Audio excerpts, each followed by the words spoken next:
Dish Falk. Game 1 of the Class 5A Region 2 Championship Series. Cameron Kuchwar and Jeff Power joining you live here on FoxSportsSouthwest.com. The top-ranked team in Class 5A, the Woodlands Highlanders out of that greater Houston area, they come into this game with a mighty fine squad. In fact, they haven't lost a game in almost a month, and they're taking on a Rockwall baseball team, Yellowjackets, just east of Dallas, another team that's only lost one game in the last month. We've got a great matchup for you here. Jeff Power, Cameron Kuchwar. Cameron, first of all, let's talk about this matchup. Maybe the keys to the game, what folks can understand, is why this game is so important. Well, at this point in the year, Jeff, there's not a whole lot of surprise with the teams. We're one game away from the state championship. You are who you are at this point. These are two teams that pitch very well, that hit very well, score a lot of runs. Both these teams have really just rolled over all their competition this year. It's going to come down to which team stars show up better tonight, both on the mound and at the plate. Kendall Coleman is one of the big stars for Rockwall. In fact, this Yellow Jacket batting .412, .541 on base percentage, .688 slugging percentage. Those are impressive stats. He is going to be heading out playing at the University of Iowa next year, so obviously some folks have stepped up and taken note of that, and his slugging counterpart for the Woodlands Highlanders, just a sophomore, even more impressive numbers. Yeah, Chris Andrizos, he is batting right now .388, 33 runs scored, 38 hits. He's got, check this out, 13 home runs on the year. He's been impressive at the plate. And just a sophomore, a verbal commitment to the University of Oklahoma. 2 more years go by, he keeps putting up numbers like that. We might see his name called on draft day, not so much going to college. Well, I'll tell you what, the Austin area, beautiful weather here at UFCU Dish Falk Field. We're going to hear from both of the head coaches in just a moment. This is the McDonald's pregame show. We'll be right back.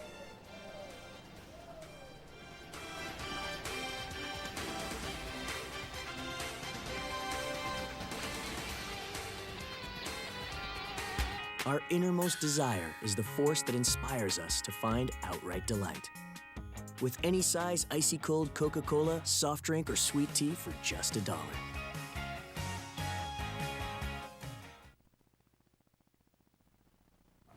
Hello, I'm Gerald Burke. And I'm Morgan Burke. I graduated from the Woodlands High School in 1998. I played football and I ran track there. Morgan and I are lawyers. We office at 24 Waterway, Suite number 660 in the Woodlands. I was a former prosecutor here in Montgomery County. Now I handle the criminal work at our office. I've been practicing for more than 30 years. If you have a legal concern, contact us at 713-862-7766 or check us out at thehometownlawyer.com. And as always, go Highlanders! Yes, sir.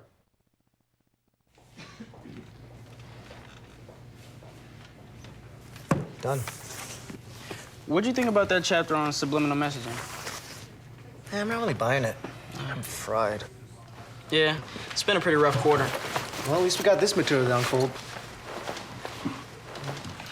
You hungry? I am. Hi, Mr. McDonald. Welcome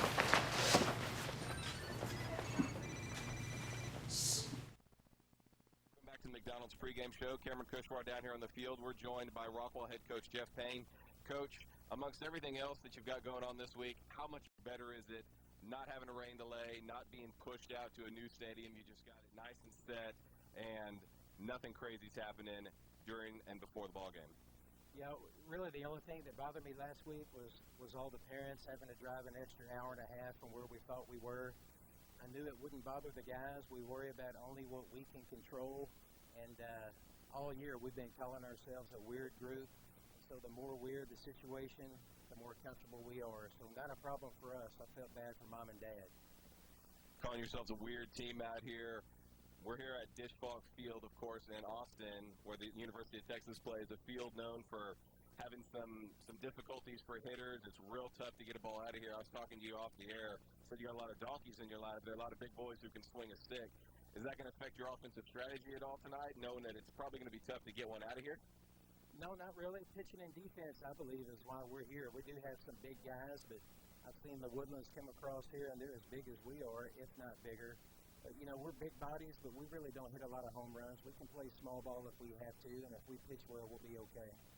Last question here for you, Coach. We were talking off there as well. You're talking about you've had a real strong junior class. They've come on this year. They're getting some looks from some colleges, prospects and whatnot, but it still comes down to your seniors right there. They're the guys who have been in your program. They're the guys who have led you there. Talk about some of those guys and who we're going to see tonight step up for you.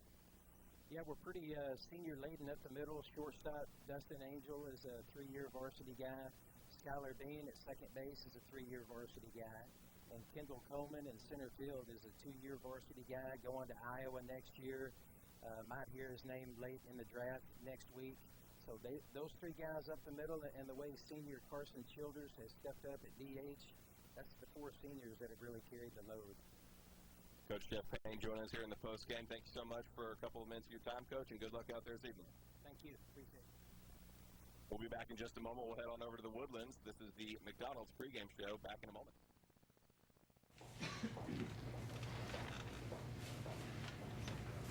Done. What'd you think about that chapter on subliminal messaging? I'm not really buying it. I'm fried. Yeah, it's been a pretty rough quarter. Well, at least we got this material down cold. You hungry? I am. Hi, Mr. McDonald.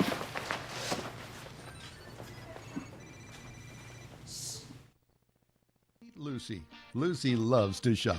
Lucy also loves to save. Luckily, Lucy can do both with her new First Community Credit Union Platinum Credit Card.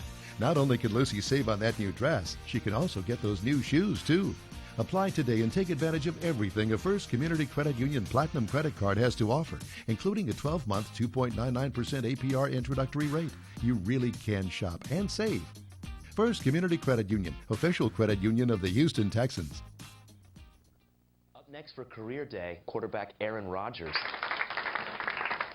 That State Farm agent said she helps people. What do you do? I play football. That's not a job. Well, Did you save my dad hundreds with the discount double check? no, but I was MVP last year. Mr. Hubble says trophies are for people with self-esteem issues. Who's Mr. Hubble?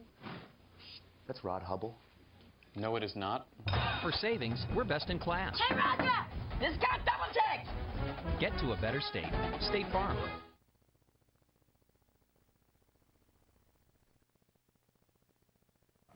Hello, I'm Gerald Burke. And I'm Morgan Burke. I graduated from the Woodlands High School in 1998. I played football and I ran track there. Morgan and I are lawyers. We office at 24 Waterway Suite number 660 in the Woodlands. I was a former prosecutor here in Montgomery County. Now I handle the criminal work at our office. I've been practicing for more than 30 years. If you have a legal concern, contact us at 713-862-7766 or check us out at thehometownlawyer.com. And as always, go Highlanders. Yes, sir. Welcome back to McDonald's pregame show. We're down here on the field with Woodlands head coach Rob Eastman. And coach, how much of a benefit is it right now for your season? You are 2 games away from the state finals there, but you've got this routine, you've got the ball players. It's a little bit later on in the season, obviously, but how big is it that you've got these guys on a rhythm and on a routine out here, and it's just another ball game? That's our focus all year, is that it's just another ball game. We try not to change the focus throughout the entire season. Hopefully that they've got that mindset that we've had the last 4 weeks going into the playoffs, that it's just another baseball game and we need to execute and play fundamental baseball. There's a lot of guys that we could point to as the reasons for your success this year, but really it comes down to that 1-2 punch you've got out there on the bump. Talk about those 2 hurlers and how good they've been for you this season. Well, it all starts on the mound. I think any coach is going to say that. And we've got 2 good ones. We've got Carter Hope, who's a right-hander, who's going to Oklahoma State, and Ryan Burnett, who's a left-handed senior, who's going to TCU. And they've both been outstanding for us year in and year out the last 2 years. But they've been great this year for us. We've got good guys in the bullpen, too, that are Division I commits, and Ryan and Carter have been throwing so well that they haven't had to get on the bump for us. I guess that's probably a good problem to have, is trying to find your bullpen some work there. The pitching's been so good, but you also got to score some runs, and you've got another Division I ball player who's out there been slugging the baseball all year. Talk about your big stick right there with his dozen home runs. Oh, Chris? Yeah, Chris he's a pretty big sophomore. He's a great kid, fine, outstanding young man. He had a great year for us last year as a freshman, first-team all-district guy. And he's swinging the bat really well for us this year. With him out there first, Alex Dunlap, senior, going to Stanford behind the plate, and Charlie Warren out there in center field, who's going to Rice. That gives us a pretty solid up-the-middle group. Coach, best of luck out there tonight. There's a lot of folks saying these are the 2 best ball clubs in the state, and we're hoping to see that this weekend. Well, I hope so, too. Thank you very much, Coach. Thank you very much. That's it for the McDonald's pregame show. We'll be back up with the starting lineups in just a moment. Our innermost desire is the force that inspires us to find outright delight. With any size icy cold Coca-Cola, soft drink, or sweet tea for just $1. Hey, thanks for the VIP treatment, here. Thanks for saving me all that money on my car insurance, Robert. That's State Farm's discount double check. We dig through your policy, find any hidden savings. That's funny. Before every home game, I used to do an Ivy double check. Really? Yeah, people drop all kinds of stuff in here. Old cell phone, French horn. Andre Dawson? What year is it? Let State Farm find your hidden savings with a discount double check. Caught it! Woo! Get to a better state. State Farm.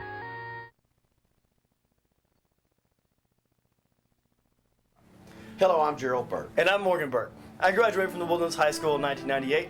I played football and I ran track there. Morgan and I are lawyers. We office at 24 Waterway Suite number 660 in the Woodlands. I was a former prosecutor here in Montgomery County. Now I handle the criminal work at our office. I've been practicing for more than 30 years. If you have a legal concern, contact us at 713-862-7766 or check us out at thehometownlawyer.com. And as always, go Highlanders! Yes, sir.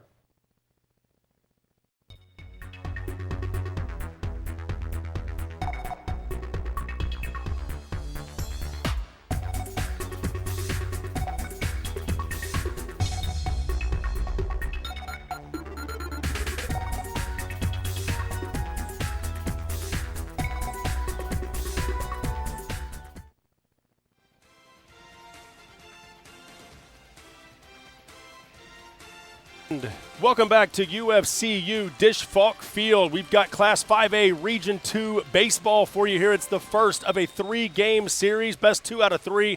The Woodlands Highlanders will be the visiting team, and the Rockwall Yellowjackets will be the home squad today. Great matchup. Let's go through your starting lineups for you. For the Woodlands, wearing number 5 in left field, Hillen Warren. Batting second and center field, wearing number 4, Charlie Warren.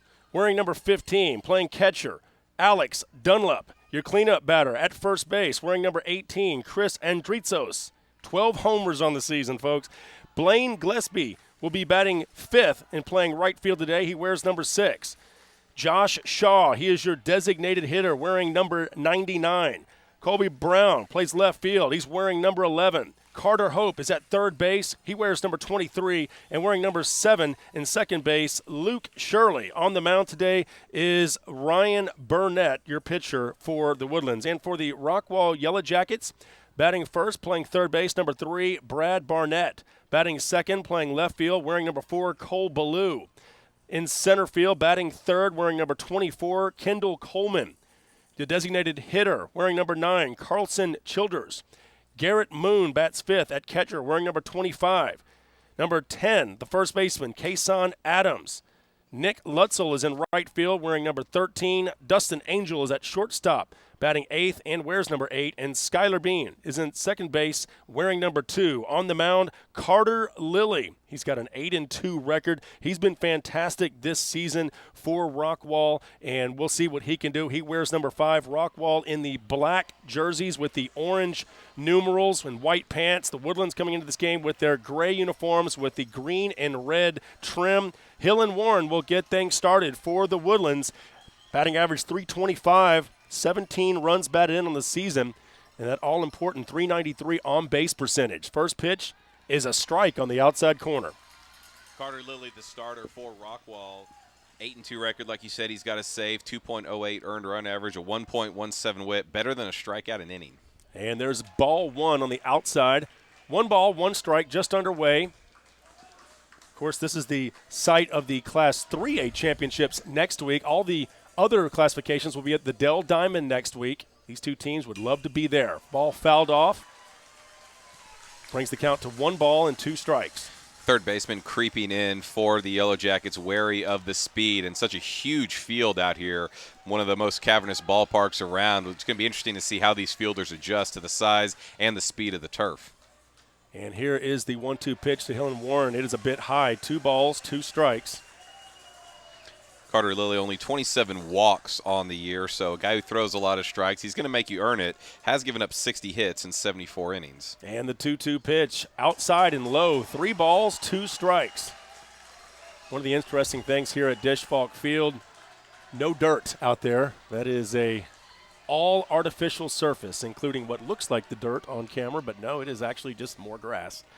Too high, ball 4, so Hill and Warren leads things off with a walk, and that's not how you want to get started if you're Carter Lilly. Well, you never want to give a leadoff base runner, obviously, but when you give him a walk right there, you've got no chance to get that ball player out. If he puts the ball in play, no matter how hard he hits it, you can still get him out. But a walk, he is guaranteed to be on. All right, that'll bring up Charlie Warren. Where's number 4? He is your center fielder for the Woodlands. Runner on first, and the bunt laid down perfectly. And with only a play at first is Carter Lilly's, he gets the put out there. So 1 out. But Hill and Warren now on second base, and that'll bring up Alex Dunlap. He is your catcher for the Woodlands. Dunlap having a fine season, batting in that 3-hole spot. Of course, right in front of Chris Andritzos. We've talked about his home run power, so important for Alex to be able to get on base this year, and he's done just that, batting .309 on the season. There's a strike. No balls, 1 strike. Sorry, partner. Dunlap actually third on the team in RBIs with 22, 8 doubles, 2 triples, so runs pretty well, even though he is back behind the plate as a catcher. Hill and Warren, pretty good lead off second. The pitch to Alex Dunlap outside, ball 1, 1 ball, 1 strike, 1 out here, just underway, top of the first inning. The Woodlands as the road team, Rockwall the home team. You can see with the sacrifice bunt there, looking for that early lead and that runs. Runs do figure to be at a premium with these 2 great staffs. Here's the pitch, swung on, hit towards right. It's going to be foul. So that'll bring the count to 1 ball, 2 strikes. The Woodlands in their ball games this year have scored 277 runs. They've only allowed 75, so outscoring opponents by 200 runs. Rockwall, 235 runs scored, 140 allowed. They've outscored their opponents by 95 runs, which is an astounding figure. It's just not as good as the Woodlands. So the 1-2 pitch to Alex Dunlap. Running on the play, swung on, missed. The fire down to third, and he is in there. So Hill and Warren slides in safely. And a good throw, I might add, by Garrett Moon behind the plate. But nonetheless, he's in there safe. But that is the strike 3 on Dunlap, so that'll bring up Chris Andritzos. That throw was just a little bit towards the foul side of that third base bag. If it had been right on the bag, they might have gotten him. So Carter Lilly now with 2 outs. Chance to get out of this early jam. Hill and Warren over at first. Ball 1 now to Chris Andritzos. Andritzos, more RBIs than hits this year. That's when you know you're doing a good job bringing runs in. And the 1-0 pitch to Andritzos catches the outside corner. 1 ball, 1 strike. Something our viewers might not be able to see here at home, but the pitching mound is actually in the sun right now, and there's a shadow from the roof. So these ball players are having to adjust from seeing the ball lit up with the sun, then coming into shadow when they get ready to swing. And the 1-1 pitch to Andritzos, swung on, hit towards center. But this one certainly looks playable. That's Kendall Coleman. He's under it for the 3rd out of the inning. No damage. Hill and Warren stranded at 3rd. We've played a half an inning. It is 0-0 as Rockwall will come to bat.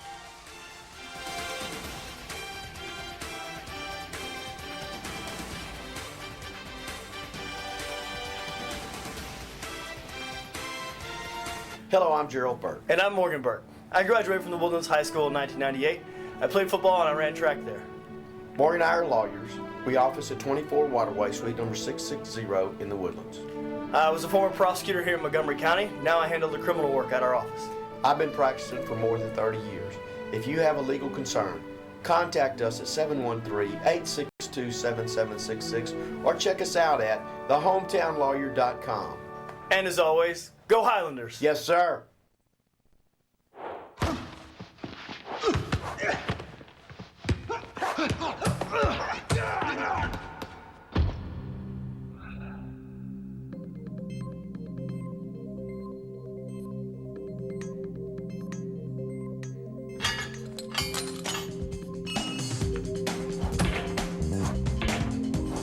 If safety is your goal, Fabinco is your gate. Fabinco, the world's leading manufacturer of self-closing safety gates.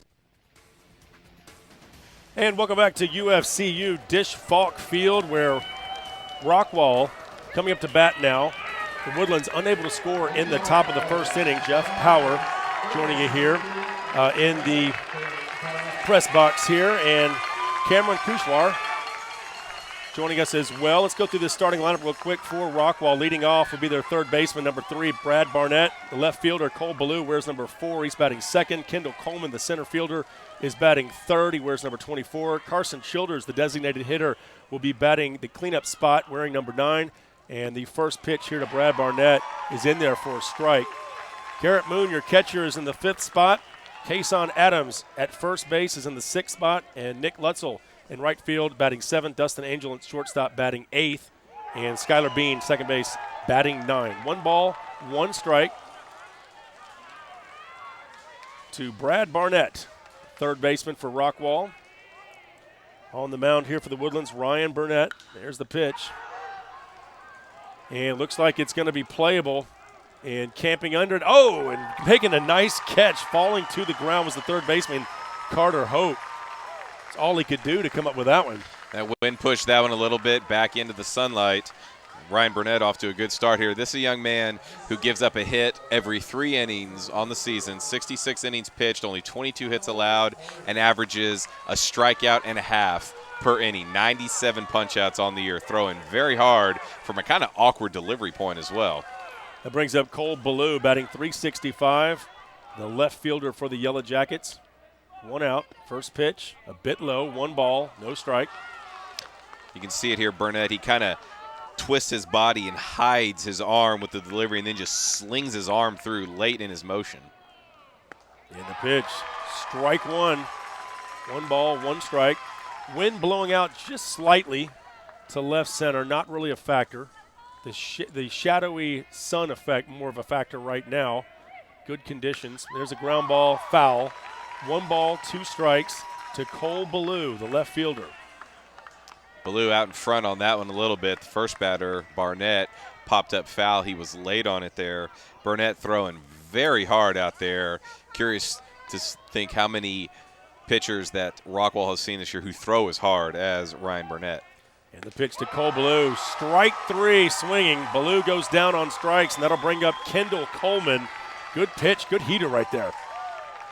Hard to hit what you can't see, and the 3rd consecutive left-hander to come up here against Burnett. Obviously, you want to put your best bats up there if you're the Rockwall coaching staff, but a little bit of a disadvantage here having these left-handers trying to face off against this very tough left-handed pitcher. And that does bring up Kendall Coleman, 4 home runs on the season. He's been the catalyst, the leader on this team. He's got great speed, plays center field. Most center fielders do have to have good speed, and that could be a big factor here at Dish Falk Field. 400 to straight center, 406 in the power alleys. Coleman, not just a guy who swings the bat well. He drew 30 walks this year, 541 on base percentage. So he just wants to get on base and make good things happen once he gets there. The third baseman playing a little back on him. The 1-1 pitch, down low, 2 balls, 1 strike to Kendall Coleman. On deck, Carlson Childers in that cleanup spot, the designated hitter. And the Woodlands outfield, a little interesting formation here. The right field is pretty deep. Center field, very, very shallow. And the pitch swung on. Looks like it's drifting foul, and it is not playable. But he had home run distance on that. If he'd have kept that fair, that ball would have gone out. He hooked it well foul, but you can see why the right fielder's playing him so deep. And now the center fielder has shifted over more towards right center. That is the shortest part here at Dish Falk Field, 325 down that corner. Ground ball right up the middle. Making the quick adjustment, Burnett had a chance to check his hand, make sure it was okay before he threw it off to first. So a 1-2-3 inning, and we now have played 1 complete inning, no score.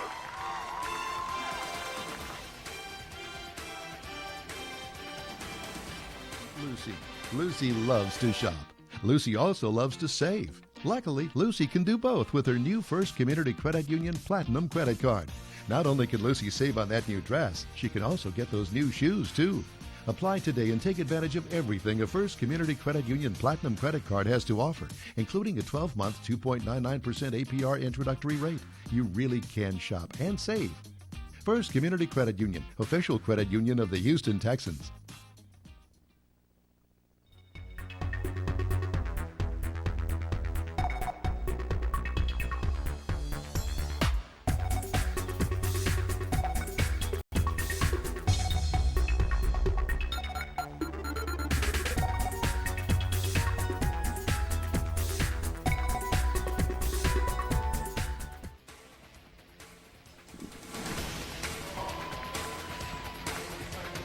And welcome back to UFCU Disch-Falk Field here in the capital city of the state of Texas, Austin, Texas, where the Woodlands out of the greater Houston area battling Rockwall just east of Dallas.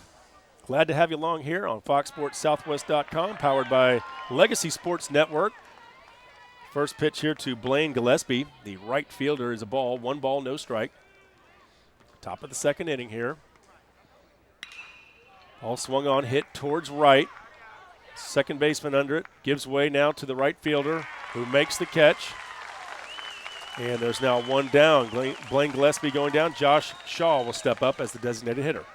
Both these pitchers off to outstanding starts out here. We've really only seen 1 ball truly hit hard. That was Kendall Coleman's foul ball that had home run distance, but he was out in front.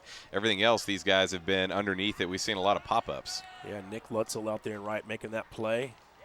And the first pitch here to Josh Shaw is inside for a ball. Where's number 99? You don't see that very often unless you're at spring training in Surprise, Arizona, or maybe in Kissimmee if you're an Astro fan. Ground ball up the middle. This could get through, and it will be an infield single. Josh Shaw reaching base.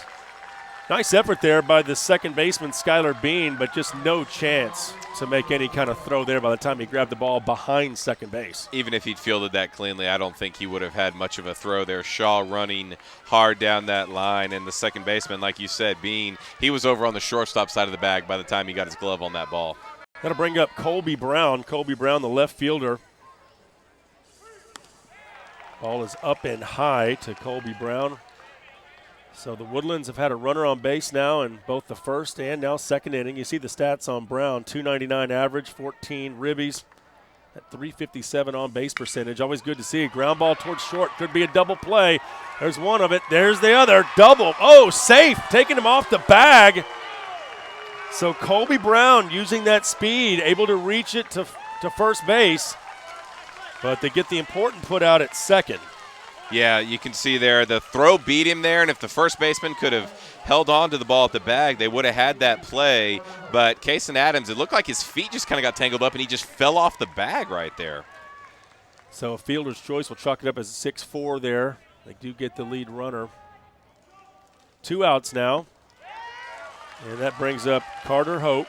Colby Brown now on first. He is a threat to steal. Hope steps up. The third baseman's got some power. That's from the left side.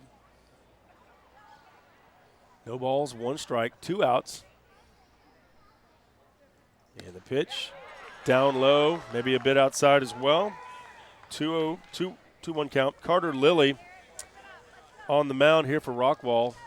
Those lefties are pretty tough out of the stretch. He's not really overpowering the hitters, but he's not afraid to come inside. He's mixing up his pitches. And the pitch to Carter Hope, grounded over to second, and an easy flip to the shortstop for the 3rd out of the inning. The Woodlands retired here in the top of the second. We'll move to the bottom of the second. Still no score in the Class 5A Region 2 final.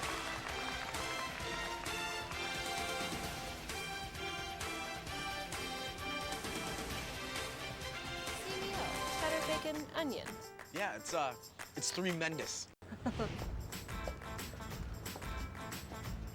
Tremendous. Tremendous. Say hello to McDonald's new CBO. Smooth cheddar, crispy bacon, grilled onions on the Angus 3rd Pounder or premium chicken sandwiches. CBO, the simple joy of tremendous. Yeah.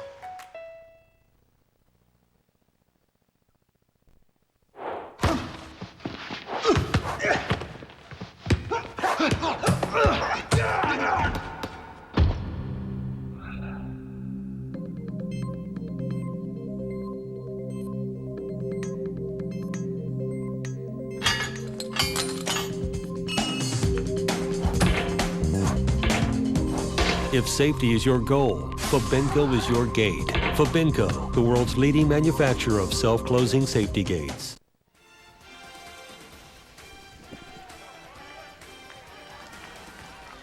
And welcome back to UFCU Dish Falk Field here in Austin, Texas. Bottom of the second now. Rockwall up at the plate. No score in the game. First pitch just a bit high and outside to Carson Childers. 1 ball, no strike. Childers, the great batting average, 388. At 495 on base percentage. That's impressive. This one a bit low. 2 balls, no strike. Kingwood topped Deer Park today in the Class 5A state softball semifinals. Foster bowed out after a 12th inning marathon with Lucas Lovejoy, keeping you updated on what's going on across the street over at McCombs Field. There's a strike. 2 balls and 1 strike to Carson Childers. Burnett pulling the string right there. First changeup that we've seen him throw. He's been throwing nothing but heat so far. This is the first right-handed batter he's faced in the ball game too. And the 2-1 pitch to Childers. Swung on, hit towards second. Routine play for 3 out. So 1 up, 1 down. And that will bring up Garrett Moon. Ryan Burnett has shown his form that he has shown all season long. Last week against Plano West, the Highlanders winning by scores of 8-1, 8-0. Burnett went the distance the first night. 1 run, 2 hits allowed in those 7 innings, struck out 8. He is going to be very tough for these Rockwall Yellowjackets. Garrett Moon with a 350 batting average. Fouls this one off, strike 1. He is the catcher for Rockwall. They've got a lot of seniors on this Rockwall team. The 0-1 pitch with 1 out here in the bottom of the second inning. Just a bit high. 1 ball, 1 strike. Good crowd on hand. Some of them still filing in. If you've been to downtown Austin, you know that there's a lot of traffic in this area. 1 ball, 1 strike. Just a bit outside. 2 balls and a strike. Burnett's throwing a lot of pitches up in the zone here. Now, that could be him just using that velocity he has, trying to overpower those hitters up in the zone, but he's missing high with a lot of them as well and not really close to the strike zone. And there's one right down the middle. Strike 2, 2 balls, 2 strikes. Well, he'll show me right there. He got that one over. You know, we've talked about how the Houston area, the Dallas-Fort Worth area have been very impressive through the years when it comes to baseball. 5 teams from the greater Houston area still alive in baseball. Of course, the Woodlands taking on Rockwall here. This is game 1. Game 2 will be tomorrow at 1 o'clock here at Dish Falk Field. There's the pitch. Swung on, hit towards right. Playable. Giving way to the second baseman for the out. So now 2 outs as Garrett Moon flies out to second. That'll bring up Kason Adams. Good call there by the second baseman, Luke Shirley. The first baseman had a beat on it, but that's an easier angle for the second baseman. And the shadows and the sun are still playing some tricks out here with the sun setting and the overhanging roof of the stadium here, kind of making it difficult for some of these guys on the lines, as we already mentioned with the hitters earlier. And the first pitch to Kason Adams is in there for a strike. No balls, 1 strike. 2 outs here, bottom of the second inning for Rockwall. On the mound, Ryan Burnett done a nice job. 10-1 as a starter this year. There's the pitch. Inside strike. That's a pretty far inside corner right there. Tomball has already punched their ticket at the state tournament in Class 4A, winning the Region 3 title against Foster. Jersey Village and Dulles trying to battle. Ball chopped towards third, making the play from third. Nice job by the third baseman for the Woodlands. I'm talking about Carter Hope and giving his team hope with that kind of play. That's it for the second inning for Rockwall. We move to the third inning, still no score.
And welcome back to UFCU Dish Falk Field. We move to the top of the third inning.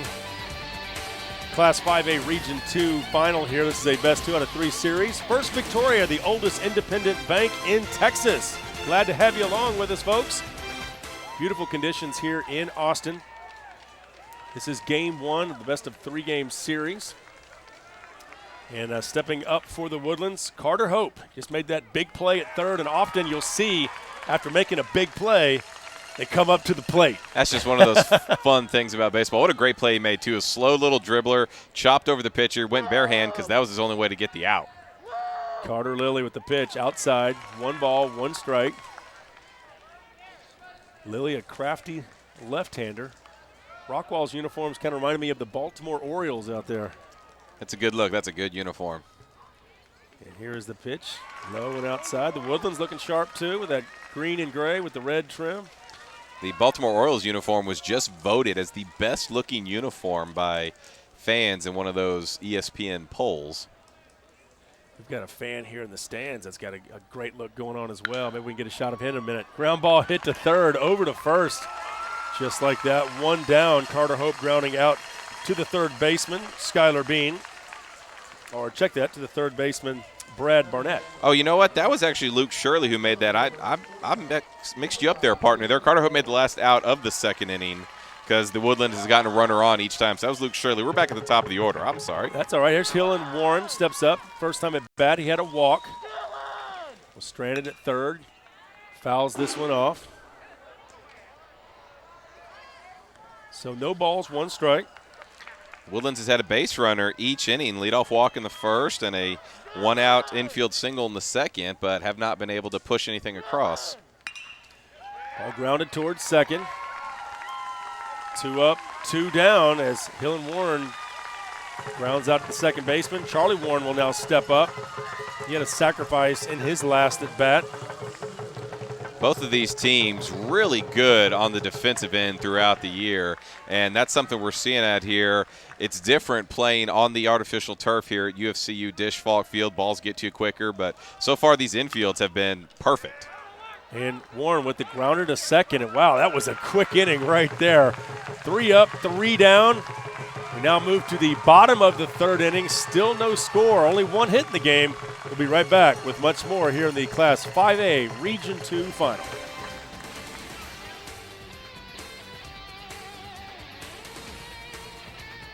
CBO, cheddar, bacon, onion. Yeah, it's tremendous. Tremendous.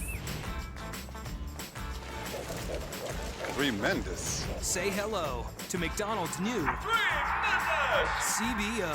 Smooth cheddar, crispy bacon, grilled onions on the Angus 3rd pounder or premium chicken sandwiches. CBO, the simple joy of Tremendous. Yeah. Hello, I'm Gerald Burke. And I'm Morgan Burke. I graduated from the Woodlands High School in 1998. I played football and I ran track there. Morgan and I are lawyers. We office at 24 Waterway Suite number 660 in the Woodlands. I was a former prosecutor here in Montgomery County. Now I handle the criminal work at our office. I've been practicing for more than 30 years. If you have a legal concern, contact us at 713-862-7766 or check us out at thehometownlawyer.com. And as always, go Highlanders. Yes, sir.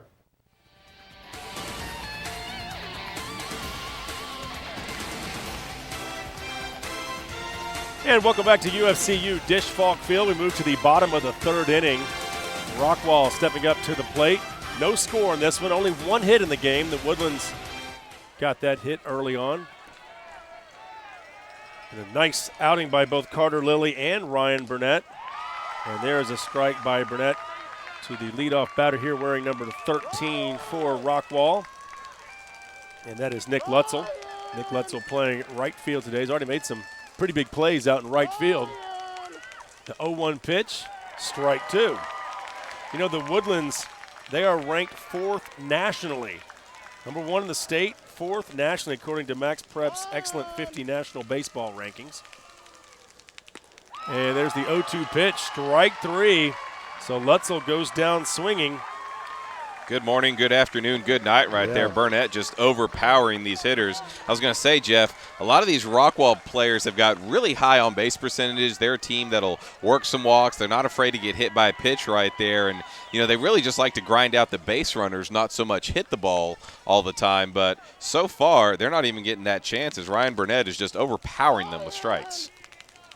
And the first pitch here is flown out towards left, drifting, but camping under it and making the play there for the second out of the inning. And, wow, that ball was just kept drifting out towards left field by Dustin Angel. He hit that one pretty well, but it really started to carry once it got up in the stratosphere there. Colby Brown actually took a couple of steps in when that ball first left the bat, and that's one of the things with a pitcher who throws that hard is if you hit the ball, if you can get the bat on it there, it's going to go further too.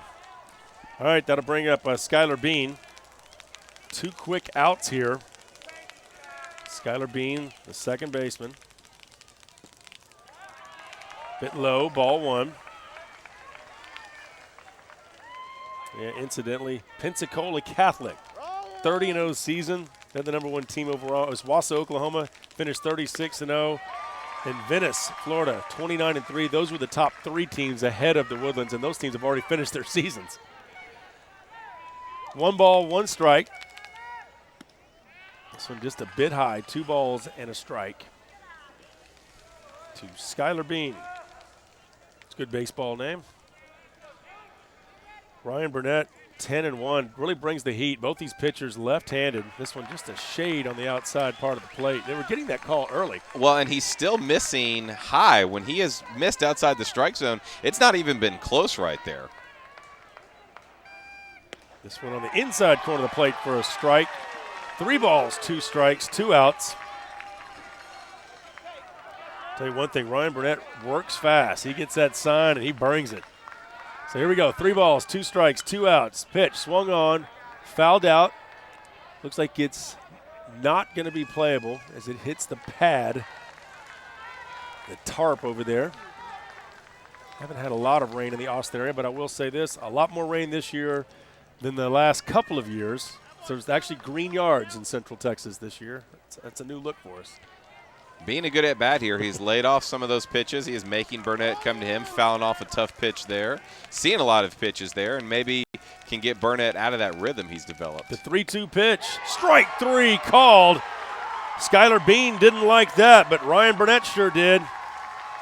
Another 3-up, 3-down inning. We've played 3 full, no score here at Dish Falk Field. We'll be right back in Austin in just a moment. Next for career day, quarterback Aaron Rodgers. That State Farm agent said she helps people. What do you do? I play football. That's not a job. Well, Did you save my dad hundreds with the discount double check? no, but I was MVP last year. Mr. Hubble says trophies are for people with self-esteem issues. Who's Mr. Hubble? That's Rod Hubble. No, it is not. For savings, we're best in class. Hey, Roger! Discount double check! Get to a better state. State Farm.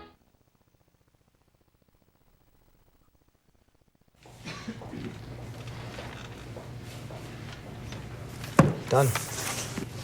What'd you think about that chapter on subliminal messaging? I'm not really buying it. I'm fried. Yeah, it's been a pretty rough quarter. Well, at least we got this material down cold. You hungry? I am. Hi, Mr. McDonald.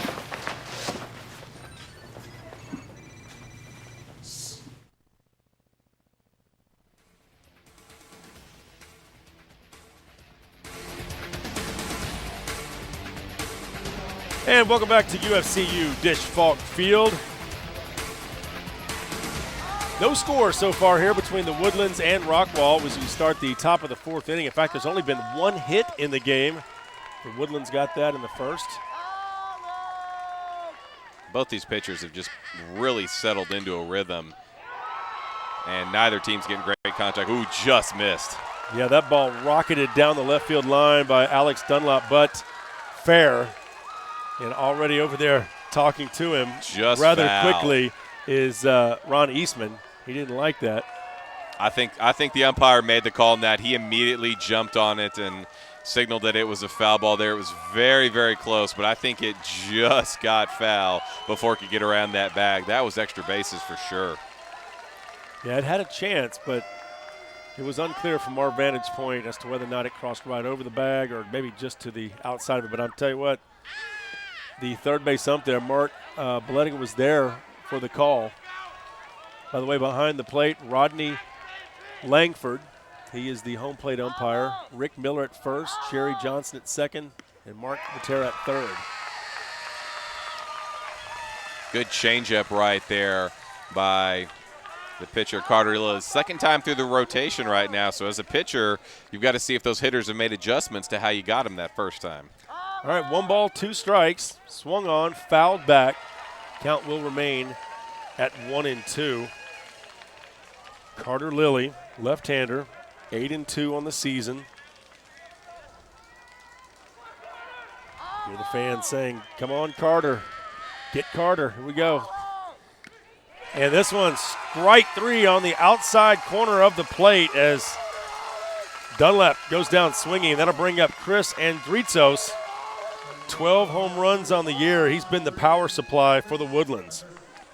Lilly's getting stronger here as this game has gone along. He walked the first man he faced, maybe a case of nerves. The only hit was that infield single, but that's now 7 straight he's set down. Andritzos pitch fouled back.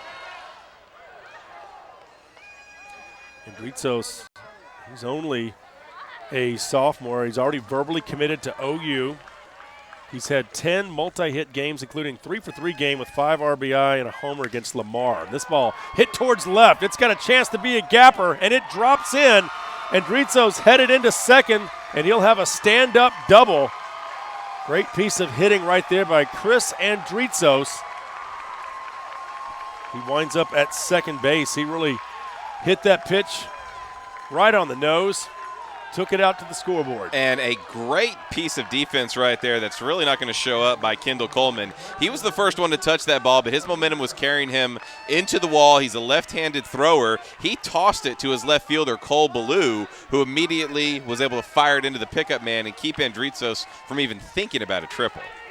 I'll bring up Blaine Gillespie, batting .357, fouls this one off.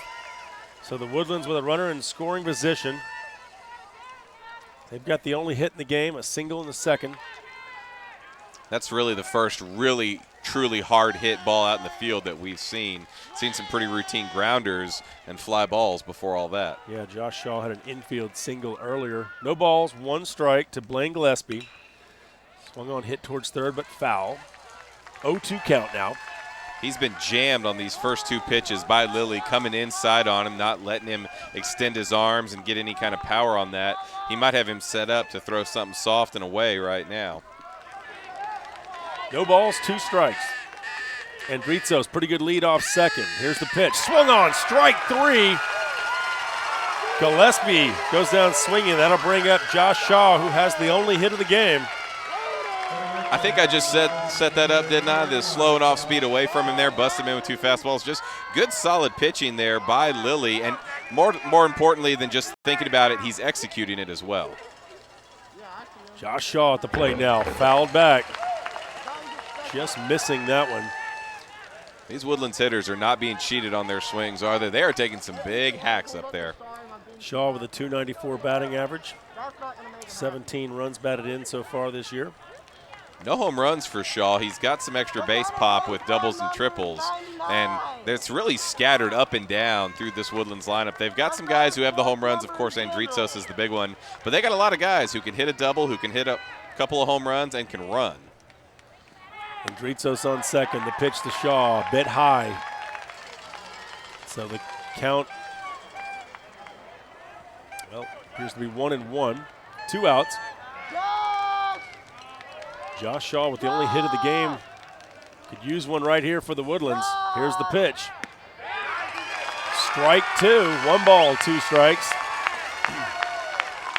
This location is a little far away for both of these schools' fan bases, but the Rockwall fans that have come out here, they are very, very vocal, as you can hear in our crowd mic. 1 ball, 2 strikes. The pitch swung on, have to make a play to the first, and they do it for the third and final out here in the top of the fourth. Struck out the side. We've played 3.5 innings, still no score. Watching us here on the Legacy Sports Network, FoxSportsSouthwest.com. We'll be right back with much more.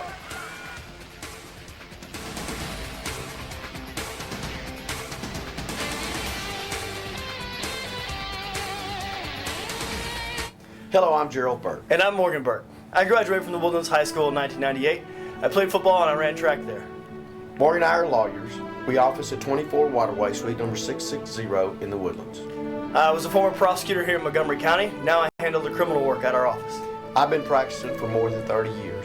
If you have a legal concern, contact us at 713-862-7766 or check us out at thehometownlawyer.com. And as always, go Highlanders. Yes, sir. Up next for Career Day, quarterback Aaron Rodgers. That State Farm agent said she helps people. What do you do? I play football. That's not a job. Well, Did you save my dad hundreds with the discount double check? no, but I was MVP last year. Mr. Hubble says trophies are for people with self-esteem issues. Who's Mr. Hubble? That's Rod Hubble. No, it is not. For savings, we're best in class. Hey, Roger! Discount double check! Get to a better state. State Farm.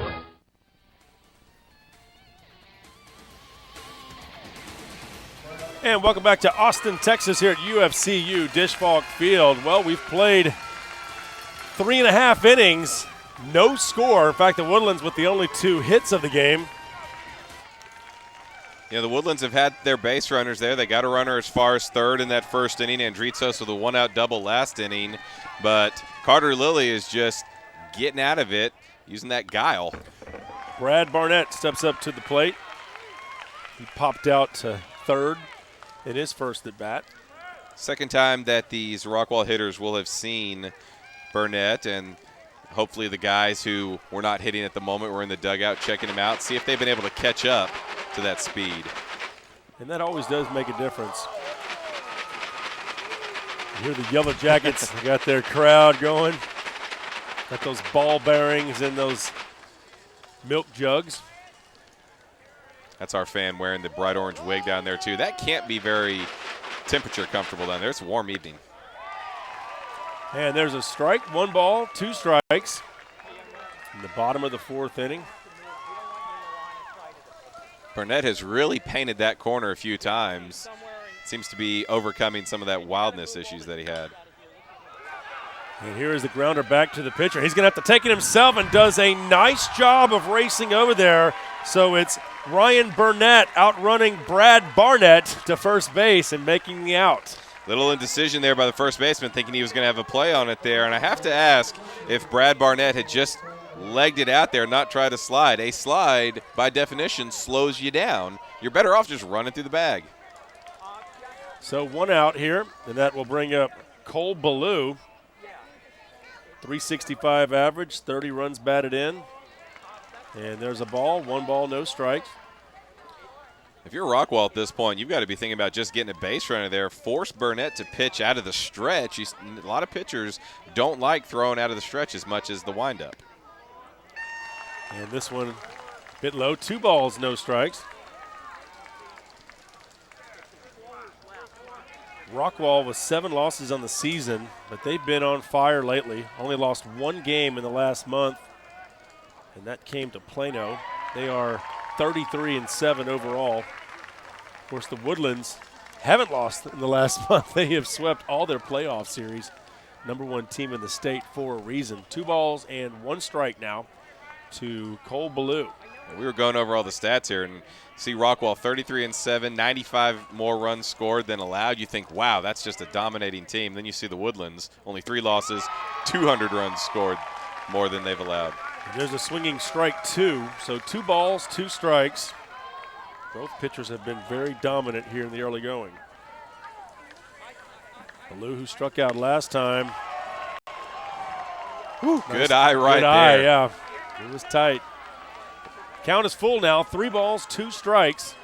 Second straight full count that Burnett has gone to, or second last inning, Skylar Bean to end last inning. And strike 3. Nice piece of pitching right there by Ryan Burnett. as Cole Ballou goes down swinging, and that'll bring up Kendall Coleman.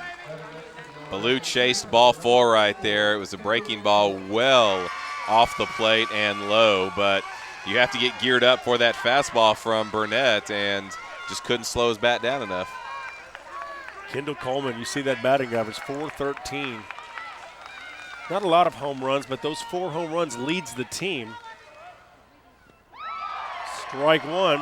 Having a hard time catching up with that curveball on the outside part of the plate. He's got that very wide open stance. His front foot is almost outside of the batter's box, and he has to swing his body in, part of his timing mechanism. I mean, it's obviously worked for him. See if Burnett continues to work that side of the plate. Ground ball right back to Burnett. He fires to first for the out. We've played 4 complete. Still no score. It's the Class 5A Region 2 final, Game 1 of this best-of-3 game series here on the Legacy Sports Network and FoxSportsSouthwest.com. We'll be right back with more.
First Victoria, the oldest independent bank in Texas. We appreciate them with us here, part of our sponsorship group.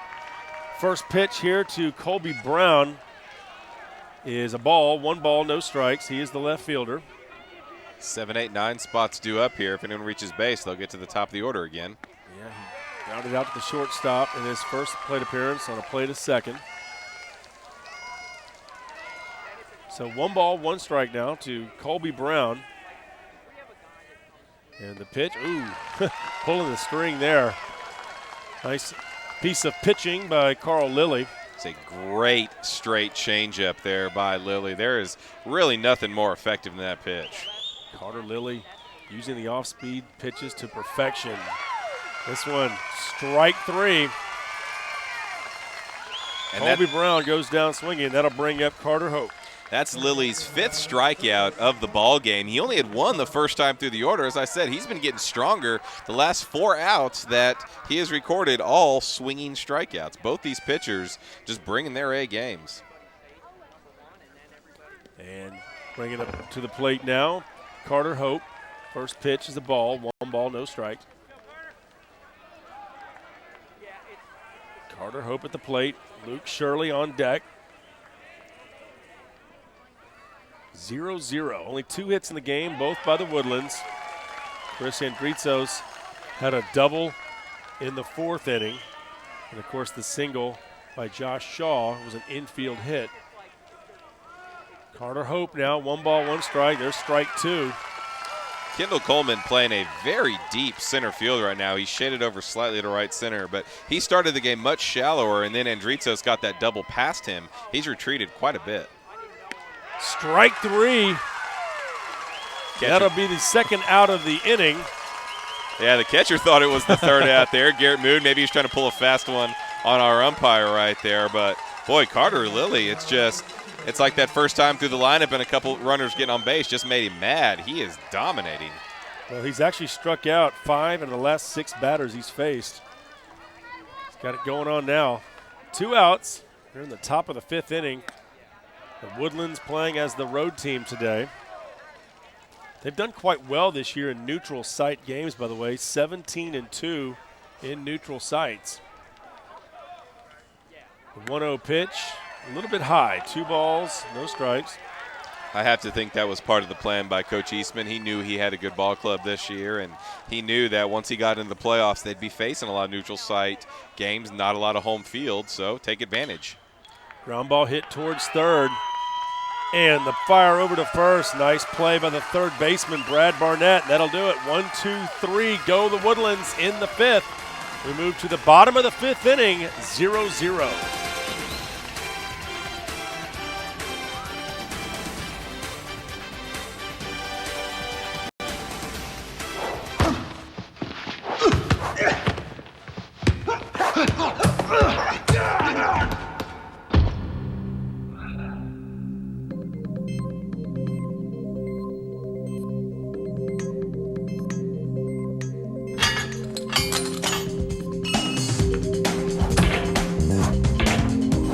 If safety is your goal, Fabenco is your gate. Fabenco, the world's leading manufacturer of self-closing safety gates. Meet Lucy. Lucy loves to shop. Lucy also loves to save. Luckily, Lucy can do both with her new First Community Credit Union Platinum Credit Card. Not only can Lucy save on that new dress, she can also get those new shoes, too. Apply today and take advantage of everything a First Community Credit Union Platinum Credit Card has to offer, including a 12-month 2.99% APR introductory rate. You really can shop and save. First Community Credit Union, official credit union of the Houston Texans. And welcome back to UFCU Dish Falk Field. 0-0 your score. Great pitching so far by both Carter Lilly of Rockwall and Ryan Burnett of the Woodlands, and it's Burnett on the hill right now. And to square off against him will be Carson Childers, the designated hitter for Rockwall. Bottom of the 5th. Cameron Kushwar, Jeff Power joining you here from Dish Falk Field here in Austin. Beautiful day for baseball. A little bit breezy earlier in the day, but it's calmed down, but it is blowing out towards left center. Of course, the softball state finals right across the street over at McCombs Field. Kingwood beat Deer Park in a bit of an upset. Also, Foster lost to Lucas Lovejoy. Lucas Lovejoy, very impressive what they've been able to do in multiple sports. One of those teams trying to win the Lone Star Cup. Here is the pitch down low, 2 balls, 1 strike. Rockwall hitters are getting a lot more selective as this game has gone along. They're taking a lot of pitches. Burnett's fallen behind several of these batters he's faced. It hadn't really been an issue. He's been able to come back and get them, but at some point you figure he's going to get in trouble. And the 2-1 pitch fouled off into the netting. The net extends all the way out to the end of the dugouts on both sides, and I like seeing that. I've been at some games where the net doesn't quite go that far, and I tell you, there's some rockets that go into that first level of seating. The 2-2 pitch swung on, fouled back up this way and over the roof. Burnett came into the game with 97 strikeouts, Jeff. He's got 4 tonight, so he's eclipsed the 100 strikeout mark on the year. But with this barrage of strikeouts the last few innings from Carter Lilly, he's upped his total to almost 90, and he actually has more strikeouts in the game. That one a bit outside, so now 3 balls, 2 strikes to Carson Childers. Trying to get something going here for Rockwall. Another full count here. This is 3 of the last 5 hitters. He's gone 3-2. And strike 3. He went upstairs and swung at what could have been a ball. Nonetheless, that'll bring up Garrett Moon now with 1 out. That's his 5th strikeout. The Rockwall Yellowjackets only have 1 out that has been recorded by an outfielder. That was Dustin Angel flying out to center field. It's been a lot of ground balls and strikeouts. Oh, by the way, Ryan Burnett has yet to allow a base runner. Or a hit, for that matter. I said it. Ball up high, 1 ball, no strikes. As a former pitcher, believe me, you didn't want to know you were throwing a no-hitter, but you knew. You always knew. Well, you knew you never went into the stretch, right? Right, exactly. 1 ball, no strikes, 1 out. Up high, but swung at, and strike 2. Garrett Moon going towards the moon there on that swing. I don't know if these hitters are really picking this ball up. I said Burnett has a strange motion and he's throwing hard, but boy, these hitters just seem late on all these fastballs. And there is actually strike 2. So now 1 ball, 2 strikes, 1 out. Stepping back into the batter's box is Garrett Moon, and no question about it, Ryan Burnett moves quickly, gets that sign, and now he steps off. of course. Again, his center fielder, Charlie Warren, is playing very, very shallow. The outfielders left and right, much more traditional. The pitch from Burnett inside, ball 2-2. Wonder how much of that is park influenced by the dimensions here and how much of it is just these outfielders have played behind him all year and they know where guys tend to hit the ball off of him. Ryan Burnett, a 0.53 ERA coming in. This one swung on, hit towards left, got some distance to it, but camping under it is the left fielder, and that's Hillen Warren making the grab. It's probably been the best hit so far in the game as far as distance for Rockwall. That ball was struck pretty well. It carried out there a little bit with that wind pushing it. You get up into that jet stream a little bit, and the ball might go, but nonetheless, still 0-0 right now as we play in the bottom of the 5th inning. Rockwall, the home team, in the black and orange with white pants. The Woodlands in the all-gray uniforms with the green and red trim. High, ball 1. Ryan Burnett, 6'2", 215. Good size, 9-1 record, 97 Ks on the years, had 7 complete games.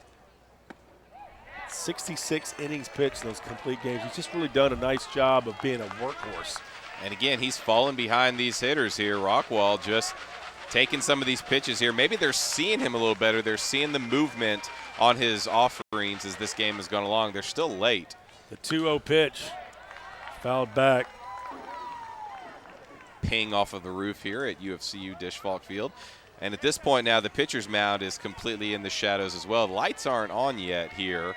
As quickly as this game's going, we might not need them, but if either team can score and we play some extra ball game here, then we would, obviously. And the 2-1 pitch to Adams, ball 3. So hitters count here, 3 balls, 1 strike.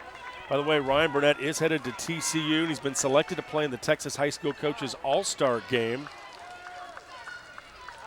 He went the distance against Plano West. There's a strike. He struck out 8 against West in an 8-1 victory last Friday. And that was a perfect pitch right there. 3-1, he threw a fastball at the knee on the outside corner. It's a strike. The hitter can't do much with it. Kind of makes you wonder why he's missing with some of his other ones. 3-2 pitch. Swung on, hit down the line, but foul. Just a little late on that one, but a nice job by Kason Adams to stay alive. Nick Lutzel was on deck. At some point, you got to figure these Rockwall hitters are going to be able to take advantage, getting in hitters' counts, knowing a fastball is going to be coming. If nothing else, just start your swing a little earlier. 3 balls, 2 strikes, 2 outs. Bottom of the 5th, 0-0. The pitch to Adams, fouled back. They're starting to make a little better contact with the ball. You can see it here. Some of these guys are stringing out these at-bats, making Burnett throw some more pitches, and that just tends to favor the offense over time. And both these teams have powerful offenses, both of them held in check. The 3-2 pitch. High, ball 4. There's the first base runner. That is a walk to Kason Adams. That'll bring up Nick Lutzel. And how about this, Jeff? That is just the 10th walk that Burnett has issued this year in all the time that he has been on the hill. He has thrown now 70 2/3 innings by my count. So basically a walk not even every game because of a 7-inning ball game. And Nick Lutzel steps up the plate, fouls this one back right off our microphone. Be interesting to see if Rockwall tries to put a runner in motion here. We haven't seen the catcher have to throw down. We haven't seen Burnett pitch out of the stretch so far. See how comfortable he is, although I have to imagine he's not going to have a huge drop-off. Lutzel struck out in the 3rd. There's a throw over to 1st. Short lead by the base runner there, and a good quick move, and he zinged that ball over there in a hurry. Talk about a wide stance. Nick Lutzel with that left foot almost out of the batter's box. And here's the 0-1 delivery. Bit low. 1 ball, 1 strike, 2 out. And he's standing far forward in that batter's box there. We've seen a lot of these other hitters trying to deal with the speed and get just that extra fraction of a second to pick it up, standing further back. But now his front foot's almost at the top of the box. Inside, ball 2. So 2 balls, 1 strike. Burnett a little wilder in this particular inning, but he does have 2 outs. Still no hits in the game for Rockwall in a 0-0 battle. Class 5A Region 2 matchup, first of 3 games. And, Jeff, we were talking about it's been since April 12th since the Woodlands has lost a game. That was Ryan Burnett's only loss of the year, the game against College Park. And the 2-1 pitch to Lutzel outside. 3 balls, 1 strike. The Woodlands have swept everybody in the postseason, so they've never even had to play a game 3 in these 3-game series. Got them all done in 2 games. Game 2 tomorrow is at 1 o'clock here at UFCU Disch-Falk Field, and if necessary, game 3 will be at 4. Here's a ball swung on, hit towards left, and that drops in for the first hit of the game. Lutzel with a nice piece of hitting, had that batter's count 3-1, and takes this one out into left off Burnett. So 2 on with 2 out. Good piece of hitting right there. Got a pitch up in the zone. Knew it was a fastball. Just got his wrist through the zone, put the fat part of the bat on it, stroked it right back up the middle where it came from. And we're going to have a little conference out there on the mound right here. Burnett's been cruising along up until that 2-out walk, and now the first hit he's allowed. So the perfect game's gone, the no-hitter's gone. We can start talking about that again. But Rockwall, we talked about their coach in the pregame. He's talking about just kind of a weird team out here, a bunch of kooky, weird guys. They've got something cooking here, even though they've been dominated for most of this ball game. They've got a chance to take the lead. So runners on first and second, 2 outs. I think we might be getting a pinch runner out here at second base, yeah. Yeah, coming into the game is going to be number 11, Danny Garrett. So Danny Garrett's got that speed. He'll come in at second. And, hey, in this game, you want to have some speed over at second. Base hit could score a run. It might be the only run of the game the way we're going here in the bottom of the 5th in a scoreless battle. Dustin Angel stepping up, .353 average. And he stroked that ball hard out to left field his first time up. But like you just said, they're getting that run. If you can get that man across home plate here, he's 180 feet away. Suddenly you only need 6 outs to win this ball game. So Dustin Angel steps up. 2 outs here, runners on first and second. Ball swung on, hit towards deep left center. It drops in for extra bases.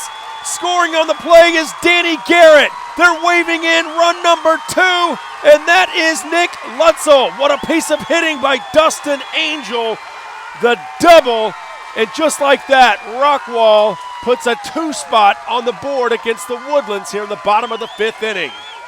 I was just going to say, I wonder if Burnett is going to try to make an effort to get ahead of that hitter because he'd fallen behind the previous 2. The walk to Adams, the single to Lutzel. He just grooved a fastball right there. And Angel out of the 8-hole has hit it hard twice. That time he got lucky. The 2-run double. And suddenly Rockwall is 6 outs away from just snatching this game away from the best team in the state and maybe the best pitcher. Skylar Bean steps up to the plate. Struck out looking in the 3rd inning. There's a ball, 1 ball, no strikes. Those last 2 hits, very similar to each other. Gappers out towards left center. Hit hard. Hit very hard. Starting to get better contact, just getting more comfortable as this game is gone. There's the pitch, swung on, hit towards center. This could get up over the center fielder's head. He can't make the play. Scoring on the play is Dustin Angel. And look at Skylar Bean hustling towards 3rd, and he is in there. Wow. Ooh, he stumbled as he was on his way to 3rd base, and the throw was a little bit off the bag right there. The throw beat him, but the tag did not. Good call by our 3rd base umpire. He's had a couple of close ones tonight. Yeah, Mark Letka, the 3rd base umpire. That's going to be it for Ryan Burnett. The ace is knocked out here. 4 2/3 perfect. No one on base. A 2-out walk, a single, back out in the left center, put him in the stretch. He clearly wasn't as comfortable as Rockwall has just exploded here, bringing out the big hits. Well, let's keep it here. Let's break this down for a little bit. I think one thing you touched on about the fact that the entire infield now is shaded. The lights are now on, incidentally.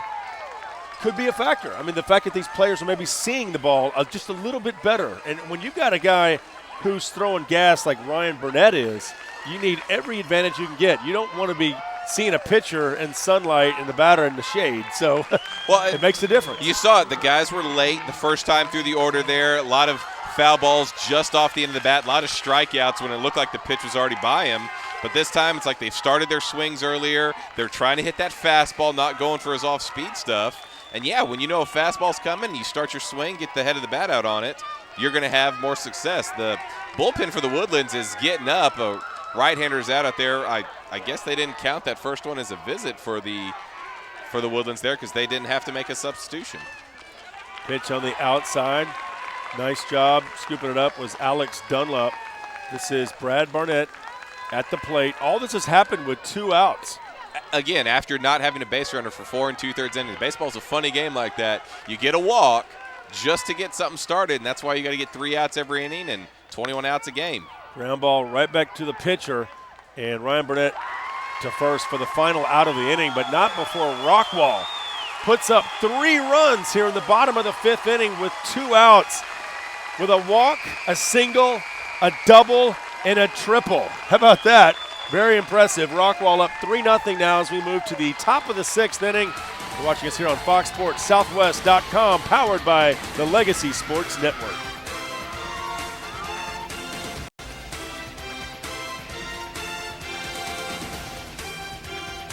Next for Career Day, quarterback Aaron Rodgers.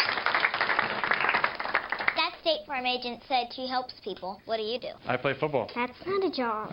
Well, Did you save my dad hundreds with the discount double check? no, but I was MVP last year. Mr. Hubble says trophies are for people with self-esteem issues. Who's Mr. Hubble? That's Rod Hubble. No, it is not. For savings, we're best in class. Hey, Roger! Discount double check! Get to a better state. State Farm. CBO, cheddar, bacon, onion. Yeah, it's tremendous. Tremendous. Tremendous. Say hello to McDonald's new CBO. Smooth cheddar, crispy bacon. All right, we move now to the top of the 6th inning. We'll see if the Woodlands can answer the 3 runs that Rockwall just put on the board.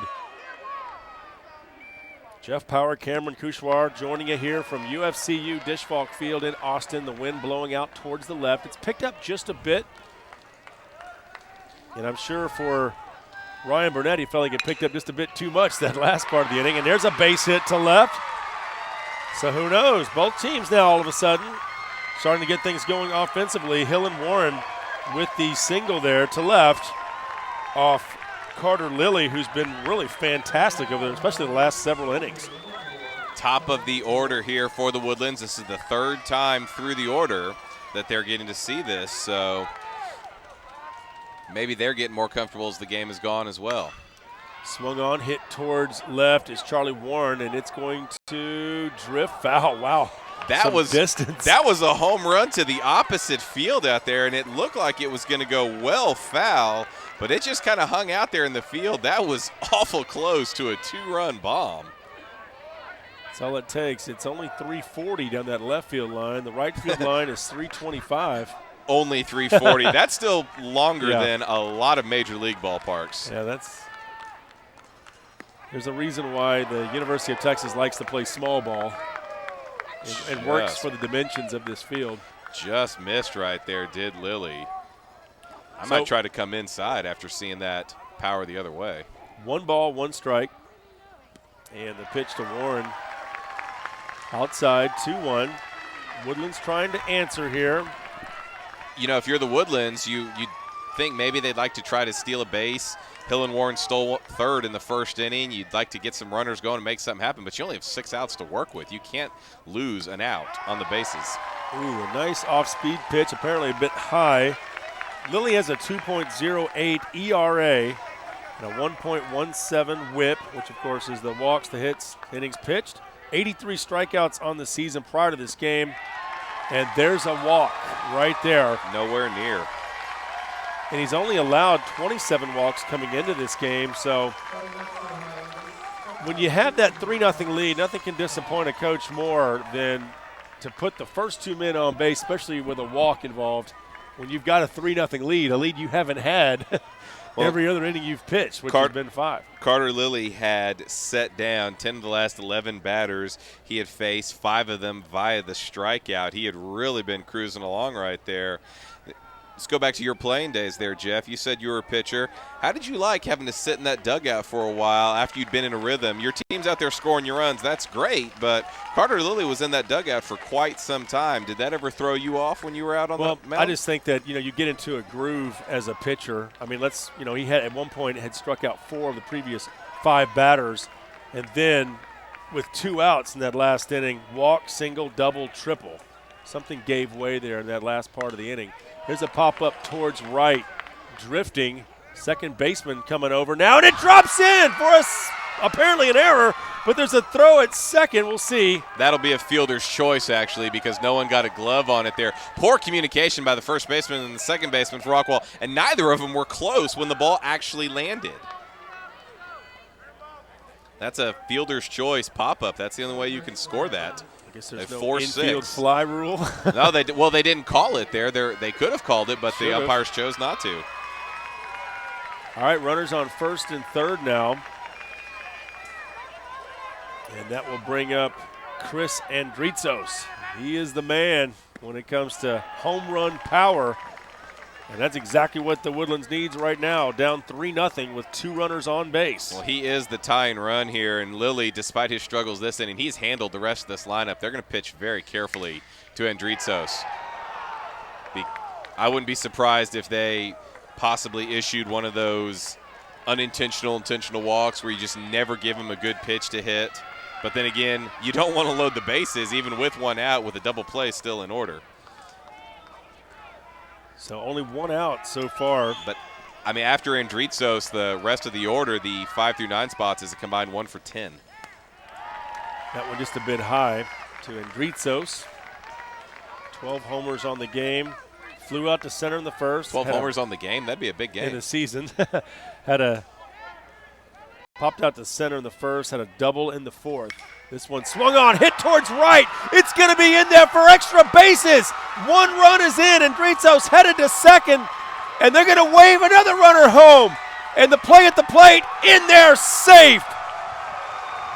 So Alex Dunlap scores, and just like that, the Woodlands answers with a pair of runs off the double from Andritzos.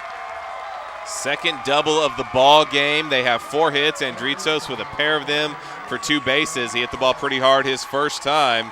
Went the opposite way with that one. Just a solid line drive. And how big does that pop up right there loom? Because if they make that play, runners at first and second, that might just be a 1-run hit. So Andritzos on second, and that brings up Blaine Gillespie, who looks at ball 1. There's only 1 out. So Carter Lilly in a little bit of trouble here. The Woodlands has actually out-hit Rockwall 4-3, but trailing the game 3-2 as we play in the top of the 6th. And you don't want to look too far ahead here, Jeff, but if the Woodlands can get a couple more base runners on here, they would get back up to the top of their order in the 7th inning. And if they could get base runners then, Andritzos would swing the stick one more time. Good point. Ball fouled off by Gillespie. Gillespie flew out to right the second, struck out in the 4th, swinging. He's got Andritzos out there at second. If you're the Woodlands, want to get this game tied up right here. There's still activity in the Woodlands bullpen, a right-hander and a left-hander. Can't really see the numbers from here. No activity for Rockwall. They're leaving Carter Lilly out there. 2 balls, 1 strike, 1 out as we play in the top of the 6th inning. The Woodlands, after giving up 3 runs to Rockwall in the bottom of the 5th, have answered with 2 in the top of the 6th. Ball, 3 balls, 1 strike. Carter Lilly doesn't have the same velocity, the same stuff that Ryan Burnett has. He's been very fine with his pitches tonight. He's hit his spots very well. He's missing a little bit now, and he's fallen behind. He can't just overpower the hitters. Both pitchers having trouble out of the windup. There's a strike. I'm surprised that Gillespie wasn't swinging away at that one. That pitch was on the inner half, right around his waist. That's normally a good hit and pitch. The wind is now picking up, blowing out towards left center. 3 balls, 2 strikes, 1 out. Blaine Gillespie at the plate. This one swung on and hit hard, but foul towards left.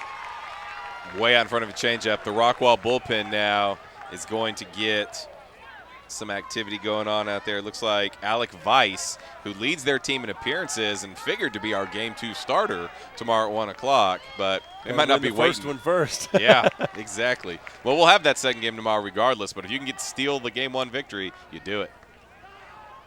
The 3-2 pitch swung on and fouled back. Blaine Gillespie waited till the last second to pull the trigger on that one. He fouls it back. I don't know that Carter Lilly really has a dominating strikeout pitch here. You know, we've seen Burnett throw his fastball has been able to blow guys away. We've seen him throw that off-speed pitch outside of the zone and had hitters flailing there. I don't know that Lilly really has that one-out pitch. The 3-2 pitch, ball 4. Pair of walks now in the inning. That's going to bring up the designated hitter, Josh Shaw, who wears number 99. And he's got a football look to him. Well, he did have a hit earlier in the ballgame, had that infield single back up the middle. If he did that again, Rockwall would probably take that a chance to turn 2 and get out of this. They already have turned 1 double play. Batting close to 300. Great on-base percentage, close to 500. Ball 1, just a bit outside. 1 ball, no strikes, 1 out. The Woodlands trailing by a run now, 3-2. Have scored 2 runs here in the top of the 6th inning, have runners on first and second. And the pitch to Josh Shaw, off speed, apparently a little high. Boy, he wanted to swing at that. You could see his body, and he was looking for a fastball right there is what he was, and had the off speed. His weight was out in front. He just couldn't swing. Probably got lucky, too, because wasn't what he was looking for. And the pitch down low. So Carter Lilly having some command issues here in the 6th inning. 3 balls, no strike. He walked the first batter of the game and then got it under control. Was really mixing his pitches, throwing a lot of strikes, but now 2 walks here in the 6th. 3-0 pitch in there for a strike. Shaw trying to do that. Derek Jeter, throw my rear end out of the way even as the pitch is clearly a strike, trying to sell the call. Shaw did have a single in the 2nd inning. Struck out in the 4th. The 3-1 pitch. Swung on, hit towards right, but foul. Got some good aluminum bat on that one. He was waiting on the off-speed right there on the 3-1 and actually got the pitch he was looking for, but waited too long. You know, they deaden those aluminum bats at the collegiate level, but the high school kids can still swing away with all the pop they want. 3-2 pitch, high, ball 4. That's the 3rd walk of the inning now by Carter Lilly. And now we'll see how much patience Jeff Payne has with his ace out there. He's walked the last 2. You're getting towards the bottom of the order at this point. Number 7, Colby Brown coming up, and the righty Alec Weiss out there getting loose, but doesn't seem to have too much urgency out there. He's kind of taking his time. We might have a pinch hitter coming up here for the Woodlands. Due up was Colby Brown, but it looks like number 8 is in the on-deck circle. We'll Number 8, Joshua Pruitt. This might be just looking to possibly well, we're going to have a pinch runner at first base too. We might be seeing, I was going to say, some speed to try and stay out of a double play, but Pruitt, a guy who has not put, he's only got a 105 batting average on the year. No doubles, triples, home runs. This is one of those gut feeling calls by a manager. He is a senior. He's a right-handed hitter against the left-handed throwing Lilly. Ron Eastman feeling good about the situation here, bringing up his pinch hitter, Josh Pruitt. Bases loaded.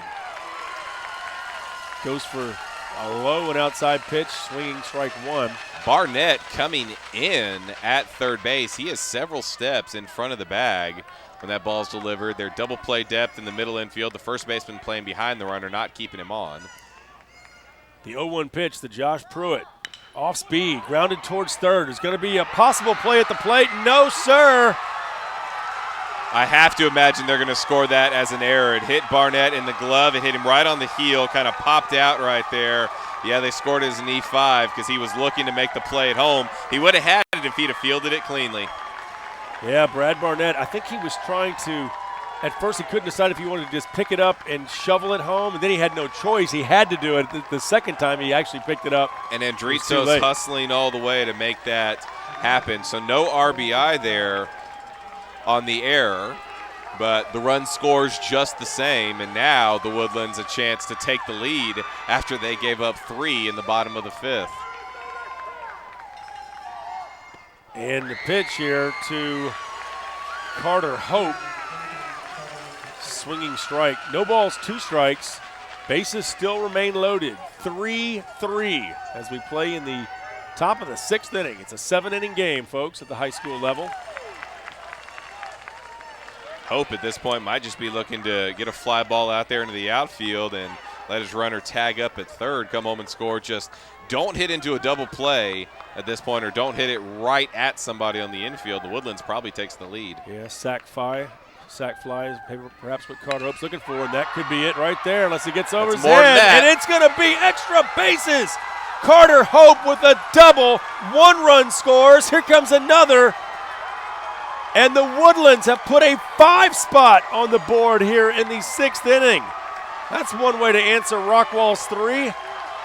Match it and double it. Another hard hit ball, just absolutely crushed over the head of right fielder Nick Lutzel. No chance to reel that ball in. And what they say about walks, they come back to kill you. 3 walks this inning by Carter Lilly. All 3 of them have now crossed the plate.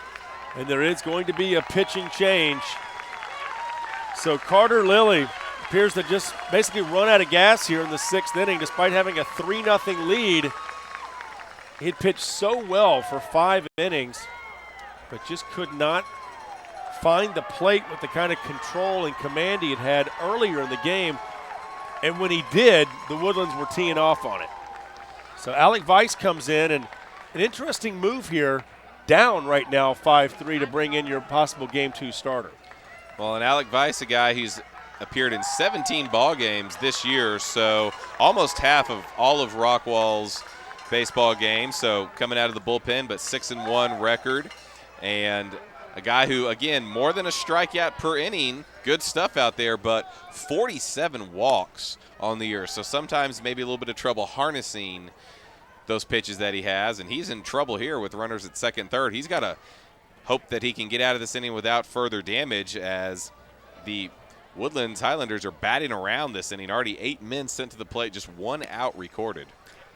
I'm sure Jeff Payne's thinking right now that he might have left his starter Carter Lilly in there just a little bit too long. I mean, the 3 walks was kind of a dead giveaway, but that double right there was crushing. That's a crushing blow. Well, it was a leadoff single. It was a pretty hard hit ball, and then the walks. They had first and second, nobody out. Got a lazy fly ball out of Alex Dunlap that dropped on the infield. If nothing else, it should have at least been caught and kept runners at first and second with nobody out. And Dritzos with the hard hit double there, but hard hit balls is what we were seeing. And then the 2 walks to load the bases up, then the error, and then another hard hit ball. So all of the hits for Rockwall this inning, a single and 2 doubles, have really been driven hard. Alec Weiss in 17 games. He's got a 6-1 win-loss record. He's got 2 saves. He's allowed 12 earned runs and walked 47 with 78 strikeouts, a 1.29 earned run average with a 1.34 whip. Standing on the extreme first base side of the rubber, throws almost straight over the top, so a 12 o'clock angle for the righty. Good hard sinking movement we're seeing from his pitches here, and a real hard slider that he's not throwing for strikes all that often here in warm-ups, but that might just be part of his plan right there. Throw fastballs for strikes, then you throw him that slider, the hitters think it's a fastball, then they swing, and it's just not there. So Carter Hope with the big double here in the inning. And Chris Andritsos also had a huge double. Everybody else reached base via a walk or an error. Luke Shirley steps up to the plate now. Still only 1 out as we play in the top of the 6th inning. big turn of events here. We went from a perfect game and a no-hitter to 8 runs being scored in the last frame. We can't give the numbers on Carter Lilly yet. Those runners belong to him, and they're trying to squeeze. There's a play at the plate. And it's safe at home because you got to make the tag. He never tagged him. And you throw it down the line, and the runners are going to move all the way around to third base on the play. So Luke Shirley heads up play there, winds up at third. The pitcher, Vice, came home with it, which seemed like the right thing to do, but the catcher inexplicably does not make the tag, and there was no actual force situation. He clearly thought it was a force. He was looking for that double play, didn't even look to tag that runner. And then I think the first baseman was trying to holler at him that he needed to make the tag. He was in no position to field that throw. Yeah, he was just standing there. It was pretty obvious right away that he thought that there was just a simple force out. So a big turn of events here as the Woodlands scores now 7 runs here in the top of the 6th inning. And they're still going. This is the man who started it all, Hillen Warren. He singled out to left center to start this ball game up. So that's why they play the game, right? That's it. No balls, 1 strike to Warren. Inside, ball 1.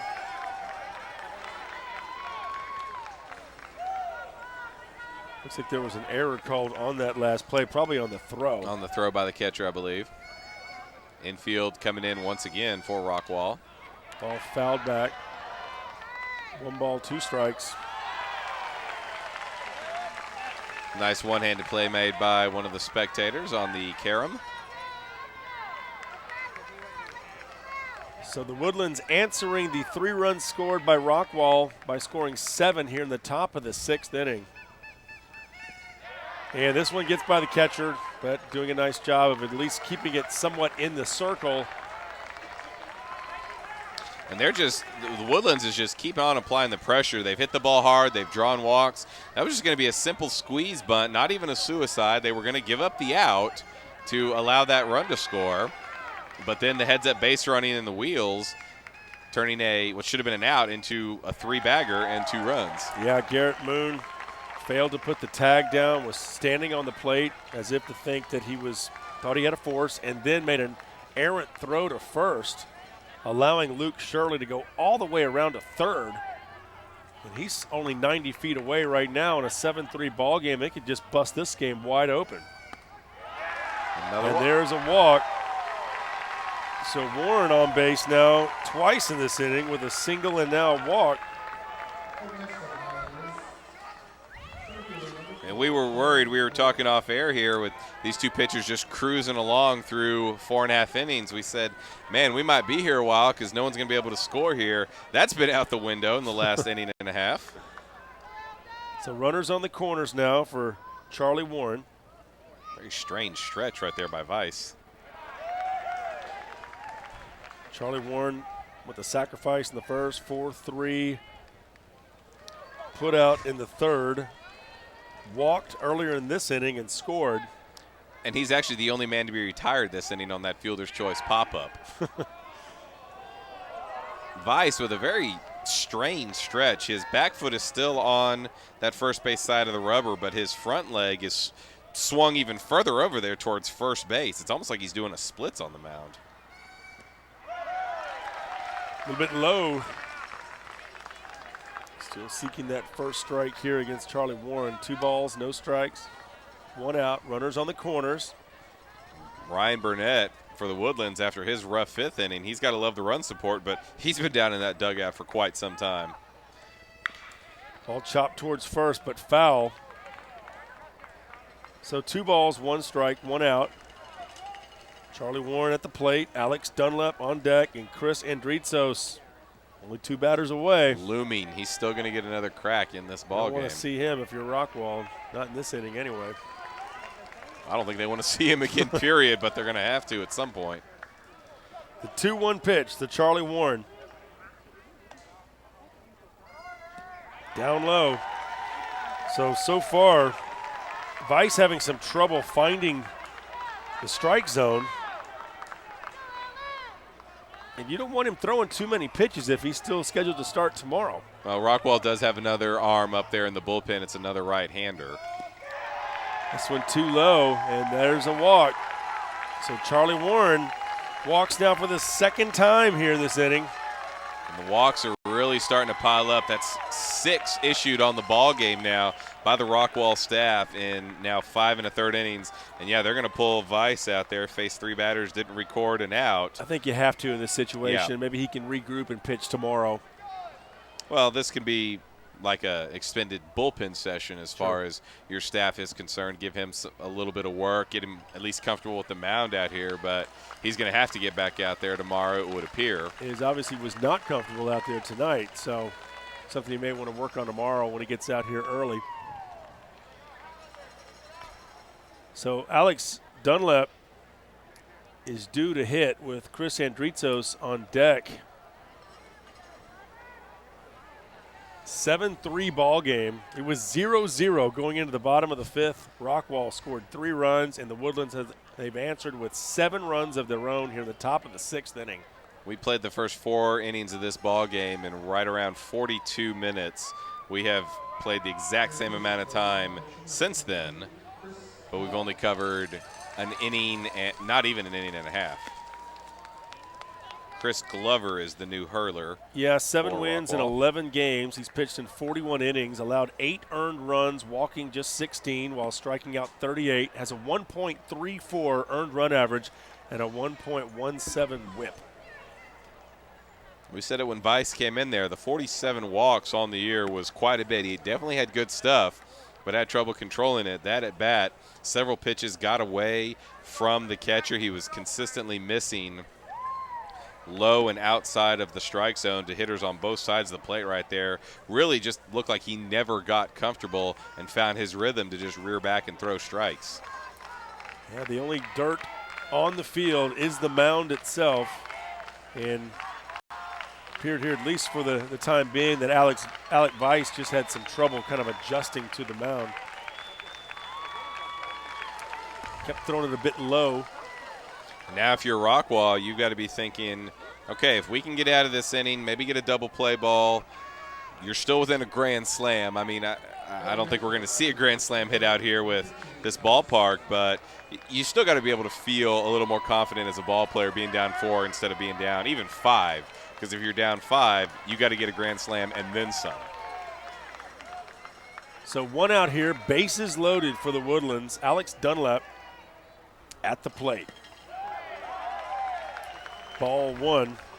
5 walks in the error in this inning as well, and really what could have been a second error on that pop-up that Dunlap hit out behind first base that the Rockwall fielders couldn't coordinate on. So their defense has really struggled this frame.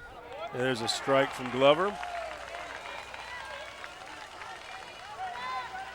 This Woodlands team, they've got a lot of players going to Division I schools, if you will. Oklahoma State, TCU, Oklahoma coming to mind. Dunlap here heading to Stanford. Dunlap headed to Stanford. That's a good baseball program Yeah. and a good school to get into as well. Rockwall, they've got a lot of talent. 1 ball, 2 strikes. Good job staying alive right there. And if you're these Woodlands hitters, you're having to make the adjustment. Carter Lilly was thrown from that left side and not thrown near as hard as Vice and now Glover coming in after him there. So for the Rockwall hitters throughout this game, they've had to speed up their bats to deal with Ryan Burnett's heat. Now if you're the Woodlands hitters, you're having to do the same thing, make the adjustment from the slower tossing left-hander. You know, Rockwall came into their series with Klein Collins, probably the underdog, and won 13-2 and 3-2. Big confidence booster for him, especially coming off the 3-game series win over Plano. But they're in trouble here in game 1. 2 balls, 2 strikes, 1 out. Chris Glover with the 2-2 pitch. Down low, 3-2. Nowhere to put this runner now. Another walk obviously brings in a run. Nice job by the catcher there, Garrett Moon. That's an adjustment too. No dirt around home plate. Have to get used to that artificial surface. This ball swung on, hit deep to right, but camping under it, making the grab. However, there is going to be a run scored on the play on the sacrifice. And going in head first, probably ill-advised, is Luke Shirley. Wanted to get a feel for that artificial catching area as he crossed home plate. So 8-3 now, the Woodlands with 8 runs here in the top of the 6th inning. That run will go against Alec Weiss. Both of those base runners also belong to him as well. So the sac fly. Here's Andritsos once again. And Dunlap had reached on a fielder's choice earlier. Andritsos now with a base hit to right. That's going to bring in another run. So Andritsos in his last 3 at-bats, a double, double, and single. 3 RBIs in the inning. Helen Warren scoring his 2nd run of the inning. That's always fun. Charlie Warren will stop at second base, and the Woodlands, boy, they just got angry when they give up those 3 runs in the bottom of the 5th. They said, okay, we can do that too. Still only 1 out. 9-3 now. The Woodlands on top. Blaine Gillespie steps up to the plate now. Runners on first and second. Pitch swung on, fouled back. Wind still blowing out towards left. Gusting more now than it did earlier in the game. Field under the lights now. One of the prettiest stadiums in the country, certainly in the Big 12. 14th batter of the inning for the Highlanders. First year they played here, 1975, Clark Field before this one. Base hit to left. Nice piece of hitting by Blaine Gillespie, and that's going to bring in the 10th run of the inning. Got to start thinking about the mercy rule here in a moment. 10-3, the Woodlands.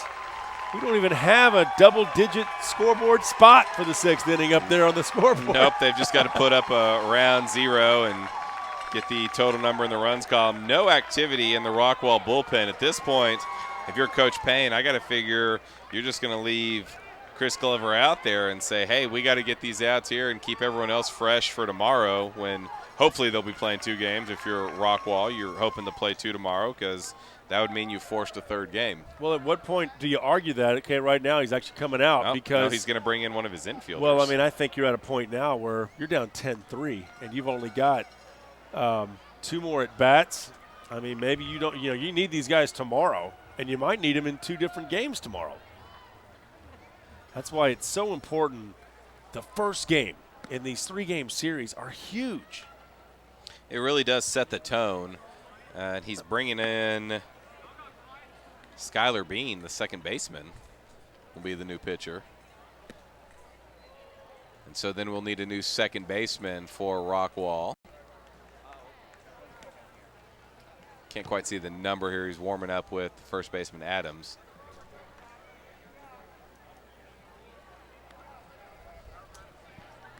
Woodlands responding in a big way here in the top of the 6th inning. They've broken out thanks to a couple of Rockwall errors and 6 walks in the inning. 10 spot put up by the Woodlands Highlanders. They're still batting. 4th pitcher of the inning that the Yellowjackets have thrown out there. There actually should be 2 outs, even though the scoreboard still says only 1 out. It looks there was like a sacrifice and a fielder's choice. It looks like Luke Love. No, I thought it was number 7. It's number 6 out there at second base for Rockwall. They actually have 2 number 6s listed on their roster, Jeff Dorsey and Trey Ochoa. They've got a couple of numbers that are doubled up. All right, so interesting part of the game right here. I mean, you never know. You don't want to tell your offense that you don't think you can come back in a situation, but at some point you have to say, okay, enough's enough. We're having some extreme trouble getting out of this inning. I don't want to waste my entire pitching staff over this 1 inning. Skylar Bean has appeared in 7 ball games this year. He has only pitched 6 innings, though. Got a 1.6 whip and a 5.8 earned run average. So Josh Shaw steps up to the plate now, and the scoreboard is now corrected with 2 outs. The scoreboard on the field, I might add. Our great stat crews had it right the whole time. All right, one ball, no strikes, 2 outs here. That's why our crew makes the big bucks. That's right. Ground ball hit towards first, and it squeaks through. Shaw with a base hit, and here comes another run, the 11th run of the inning. The Woodlands, it's all about putting up those crooked numbers, and wow.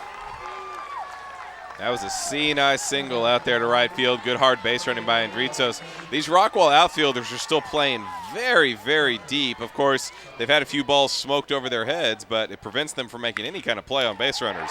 There's another base hit, this time to left by Colby Brown, and that brings in the 12th run of the inning. Blaine Gillespie scoring. And we are right at the mercy rule now. 12-3 ball game. Who would have thought? Who would have thought a half an inning ago when it was 0-0? Oh, man. These bats have just come alive. If you're just joining us, this was a very competitive pitcher's duel. Ryan up until Burnett, half an the hour pitcher for ago. the Woodlands, had a perfect game going until they gave up 3 runs in the bottom of the 5th. But the Woodlands answered for him in a big way with 12 runs. Ball gets by the catcher. Both runners move up. Like I said, I mean, base hit here, we're at the mercy rule. That was a wild pitch right there. That one actually hit the umpire, kicked over near the Woodlands dugout instead of going straight back. I don't think it made any difference because the runners would have advanced anyway. But our home plate umpire, Rodney Langford, in the field of fire there. And it's not the job of the umpire to tell you where the ball is either. That's your teammate's job. Curveball, good pitch for a strike. So, a couple strikes now. 1 ball, 2 strikes, 2 outs. 12-3 game. Here's the pitch. Strike 3. 17 men come to the plate that inning for Woodlands. 12 of them score, and just not many hits. To do all that, I count 6 hits. All right, so we've now played 5.5 innings. It's 12-3. The Woodlands leading Rockwall. We'll be right back for the bottom of the 6th.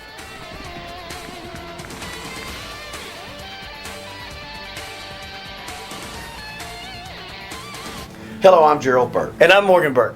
I graduated from the Woodlands High School in 1998. I played football and I ran track there. Morgan and I are lawyers. We office at 24 Waterway, suite number 660 in the Woodlands. I was a former prosecutor here in Montgomery County. Now I handle the criminal work at our office. I've been practicing for more than 30 years. If you have a legal concern, contact us at 713-862-7766 or check us out at thehometownlawyer.com. And as always, go Highlanders. Yes, sir. Up next for Career Day, quarterback Aaron Rodgers. That State Farm agent said she helps people. What do you do? I play football. That's not a job. Well. Did you save my dad hundreds with the discount double check? All right, welcome back to UFCU Dish Falk Field. The Woodlands leading Rockwall 12-3 as we play here in the bottom of the 6th inning. It was a 0-0 game heading into the bottom of the 5th. Rockwall scored 3. The Woodlands answered with 12.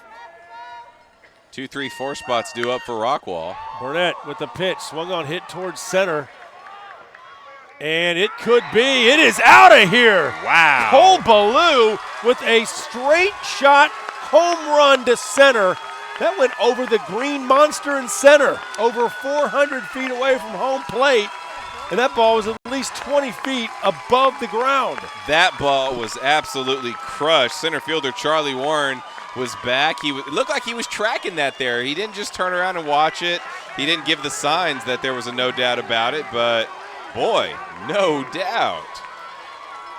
So Rockwall answering in a big way right there with just a bomb to center. You just don't see that at Dish Falk Field. Let me tell you, as someone who's been here to many games watching the University of Texas, you don't see center field home runs very often. And here's a high school player doing it and making it look rather easy, I might add. Nice piece of hitting by Cole Ballou. Congratulations. Getting off the schneid of a couple of strikeouts. Clocks a home run here. We're now 12-4. Kendall Coleman with the ground to short. High throw to first, and Coleman is safe. So Rockwall saying, hey, hold everything here. We got our shot. That's going to be a throwing error on the shortstop, too high, pulling the first baseman off the bag. They had him if that throw was on line, but Andritzo's having to jump to make the snag on that ball, and Coleman just zipped by underneath him and got into the bag. So that is an E6. That will bring up Carson Childers here. Childers, the designated hitter, 0 for 2. Rounded out the second, struck out in the fifth. Burnett was in that dugout for a long, long time last inning, obviously. See if he might have lost a little bit of steam out there. But at this point, he just needs outs. If you're the Woodlands, you would definitely trade an out for a run. All the rest of the way of the ballgame, you're still going to win. Well, let's keep in mind, Ryan Burnett was struggling in that last inning. He was. I mean, he gave up 3 runs, and when he walked off the mound, there was a feeling of, wow, I'm glad I got out of that. Just with the 3 runs. Well, and 3 hard-hit balls off of him last inning, single, double, triple after the walk. Now the home run right there. So Rockwall has a team cycle at this point. They just need an awful lot more. I'm sure Jeff Payne, the head coach of Rockwall, told his team, hey, guys, let's not forget we put a 3 spot on the board last inning, and we were hitting him hard. Don't give up on me.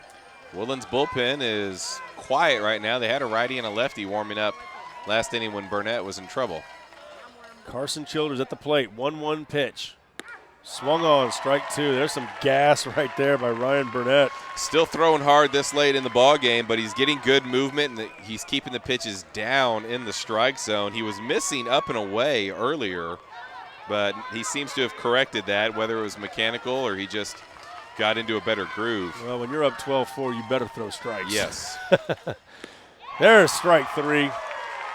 So Ryan Burnett, nice job there with Carson Childers swinging at the 3rd strike, and that'll bring up Garrett Moon.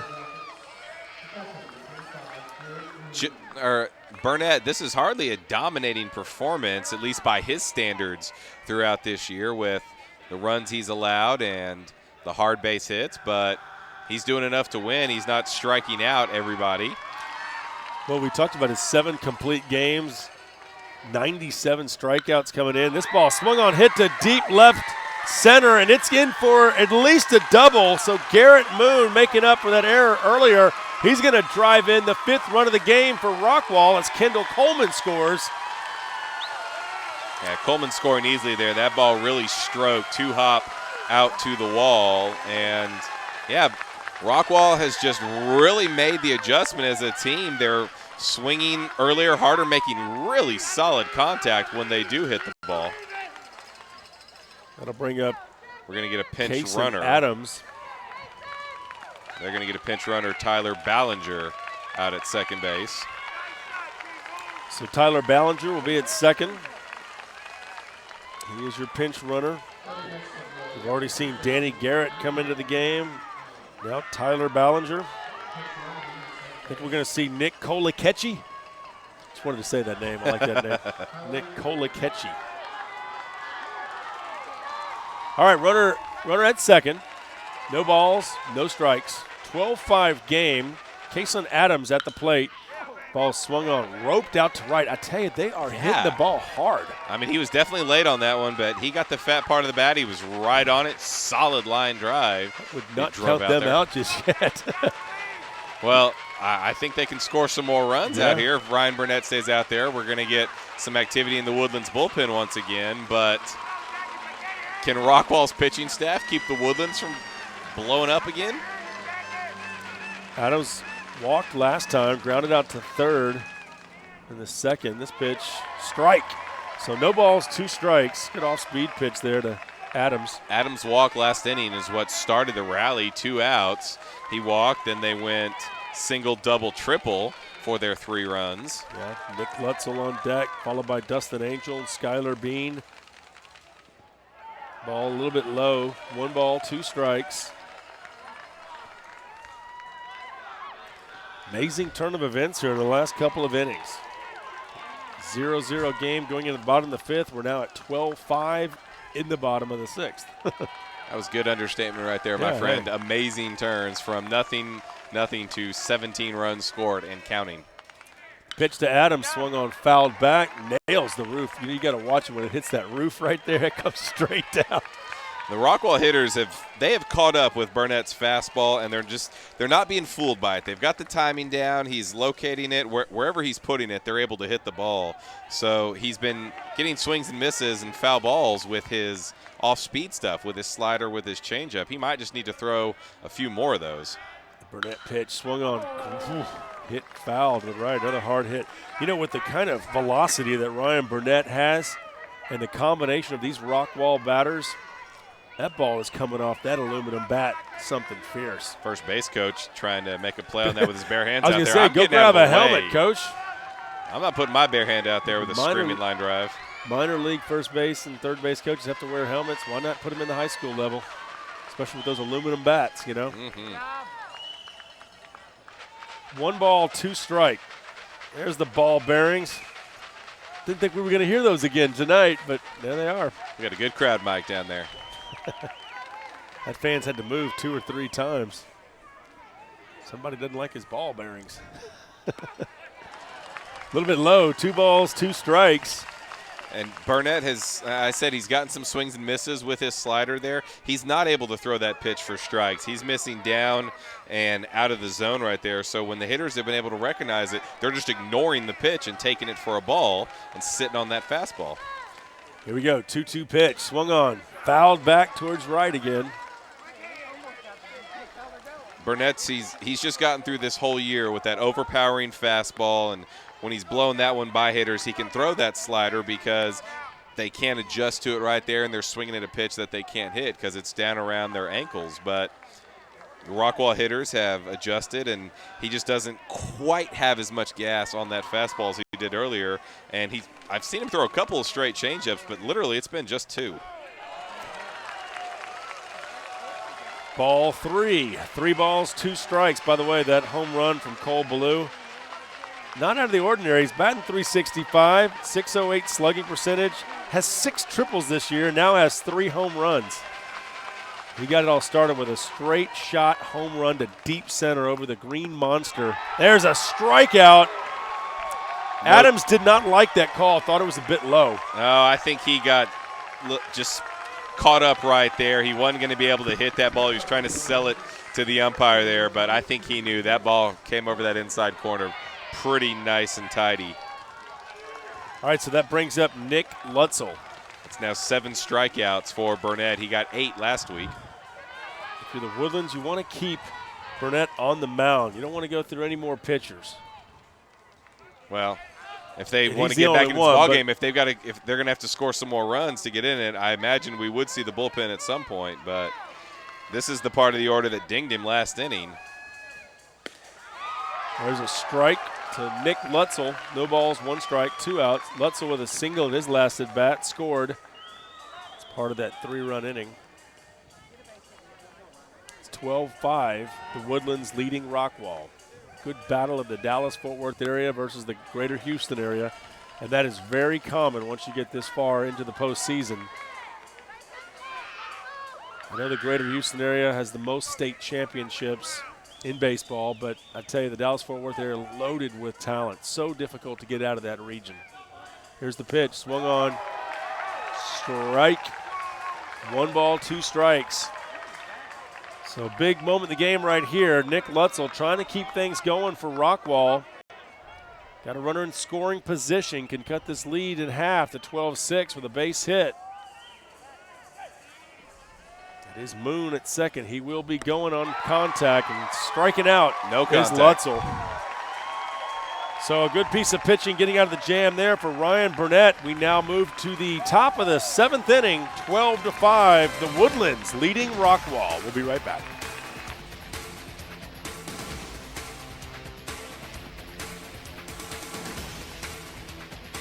Next for Career Day, quarterback Aaron Rodgers. That State Farm agent said she helps people. What do you do? I play football. That's not a job.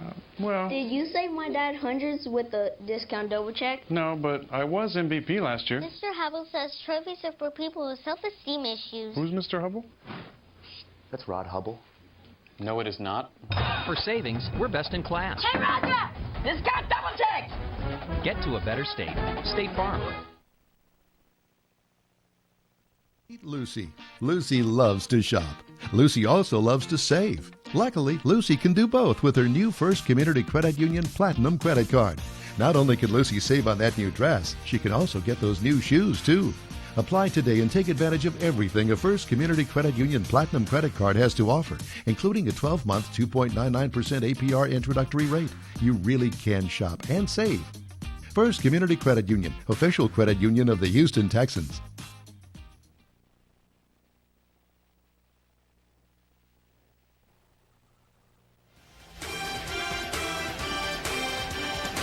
Welcome back to Dish Falk Field here in Austin, Texas. Beautiful Friday night here in the capital city of Texas. Glad to have you along for this one. It's been a tale of two games, really. Jeff Power, Cameron Kushwar with you. In a game that was 0-0, we were talking perfect game and no hitters and all this kind of stuff. We went to the bottom of the fifth thinking, we might be done in an hour here. Everything has completely changed. Rockwall scored 3 runs in the bottom of the fifth. The Woodlands answered with 12 in the top of the sixth. Now Rockwall has scored 2 more here in the bottom of the sixth. We moved to the 7th inning, and it is 12-5. New arm coming on for Rockwall. They're bringing on Dustin Angel, their shortstop. So they've brought on both their shortstop and their second baseman to pitch as this game has gotten out of hand. I mean, there's really no other way to say that. Giving up 12 runs in the 6th inning will do that. Yeah, the Woodlands taking advantage. You see that a lot in baseball when you can just keep that inning going. You can really put up a big crooked number up there, and that's what the Woodlands did. 12's pretty crooked for a number. Doubly crooked. All right, so 12-5 score here. By the way, the Woodlands with only 9 hits. We're not in double digits as far as the hits. Rockwall with 5, an error on the Woodlands, 2 errors on Rockwall. There's a grounder right up the middle, and Angel tosses it over to first for the out. So sharply hit ball right there by Luke Shirley, but he's out on the play. You're hitting to a shortstop right there, though. That's true. So that's probably He's not a used to problem it. for him. A little different angle, but he handled that with aplomb. All right, so that's going to bring up Hill and Warren. Warren had a single and a walk in the last inning alone. Also walked in the first inning and grounded out to second in the third. Swung on, fouled back to the right. No balls, 2 strikes. It's almost been an epidemic here. Both of these teams are just ripping line drives foul down the right side from these right-handed hitters. Where are you parked, by the way? Not that close. Good for you. And it's going to be some hail damage in the parking lot, if you know what I mean. Both of the umpires are going over to have a word with the Rockwall dugout there. Obviously, that has to have been something that's been building up during the ball game, because I can't see why anyone would be angry about what was clearly a foul ball right there. I mean, there's nothing debatable about that call or objectionable. So the difference, a 12-run 6th inning by the Woodlands. They lead it 12-5. Game 1 of the best-of-3 game series, Class 5A Region 2. Oh, that one just a bit inside. Well, trying to throw a breaking ball there, kind of squibbed out the side of his hand. It happens. You know, if we told Rockwall coach Jeff Payne before the game, hey, coach, you're going to put up at least 5 runs against Ryan Burnett, he'd probably said, yeah, I'll take it. Yeah, sure. Especially we're talking about those key innings of the 5th and 6th when games are won. Of course, high school level, you play 7-inning baseball. It's a line drive up towards center, but on a beat now is the center fielder. Oh, and somehow dropping it.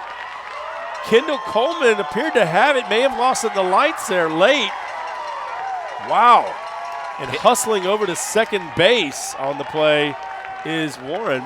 Well, he had it tracked all the way out there, but I think he might have just squeezed his glove just a hair too early, because he was certainly there.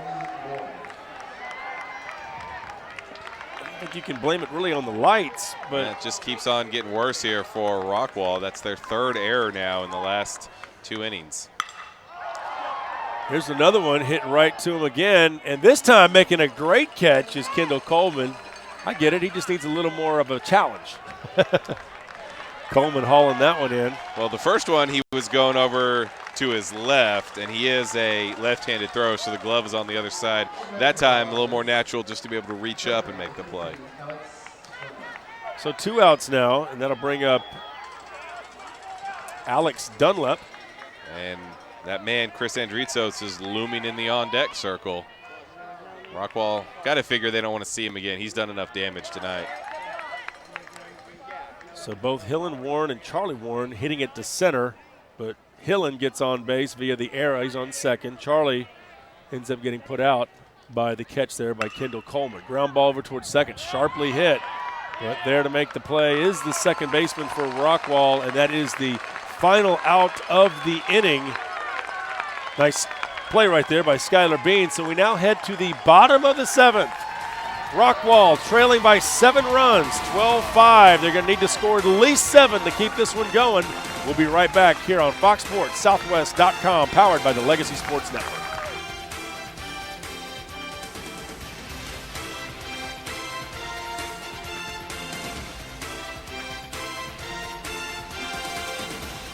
CBO, cheddar, bacon, onion.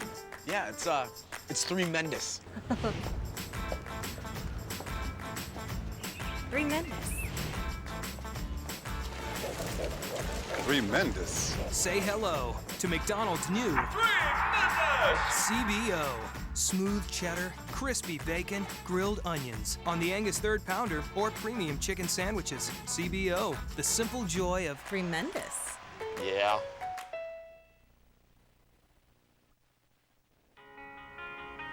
Our innermost desire is the force that inspires us to find outright delight. With any size icy cold Coca-Cola, soft drink, or sweet tea for just $1.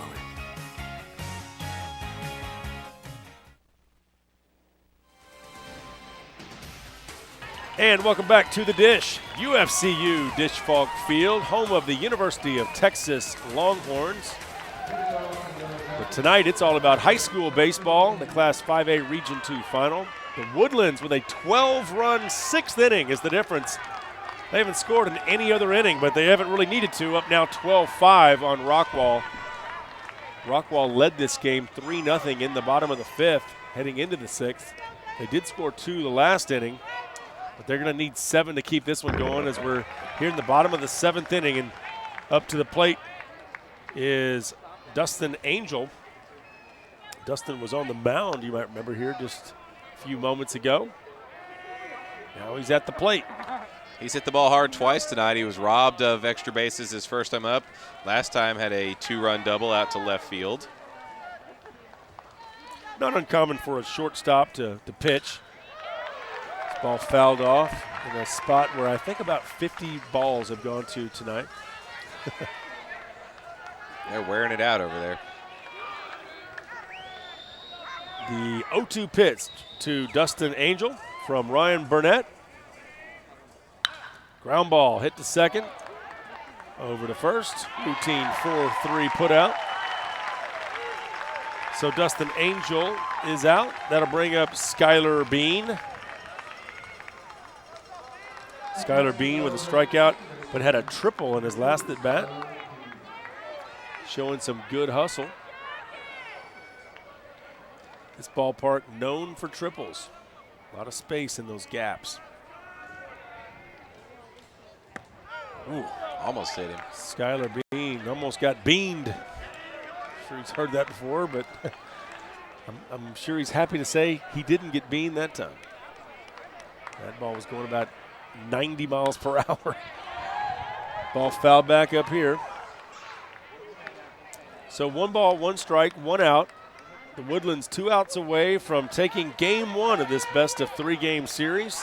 I think the folks in the Woodlands think they've got themselves a team that can definitely win a championship. They won it in 2000, won it again in 2006, and some are saying this might be the best team they've ever had.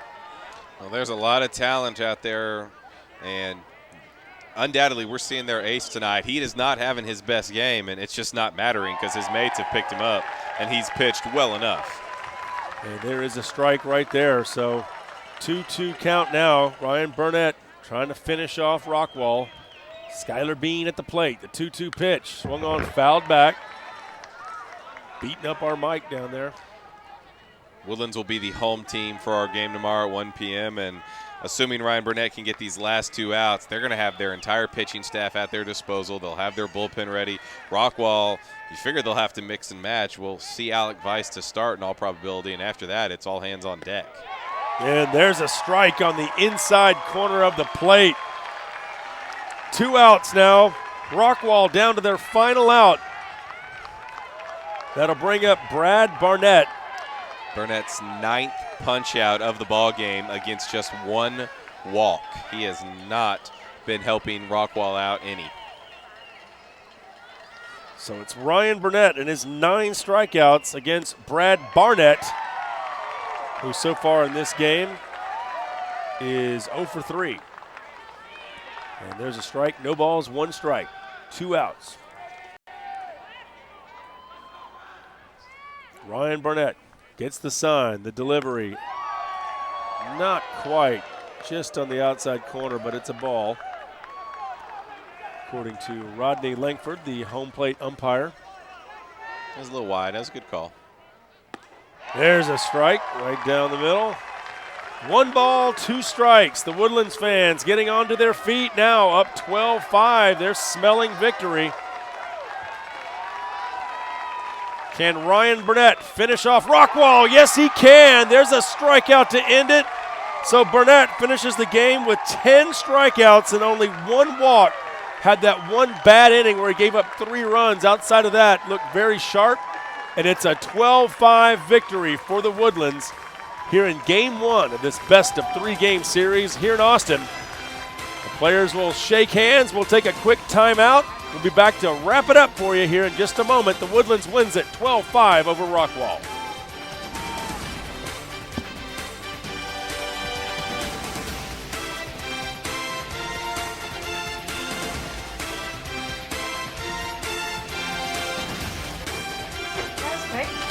This was you.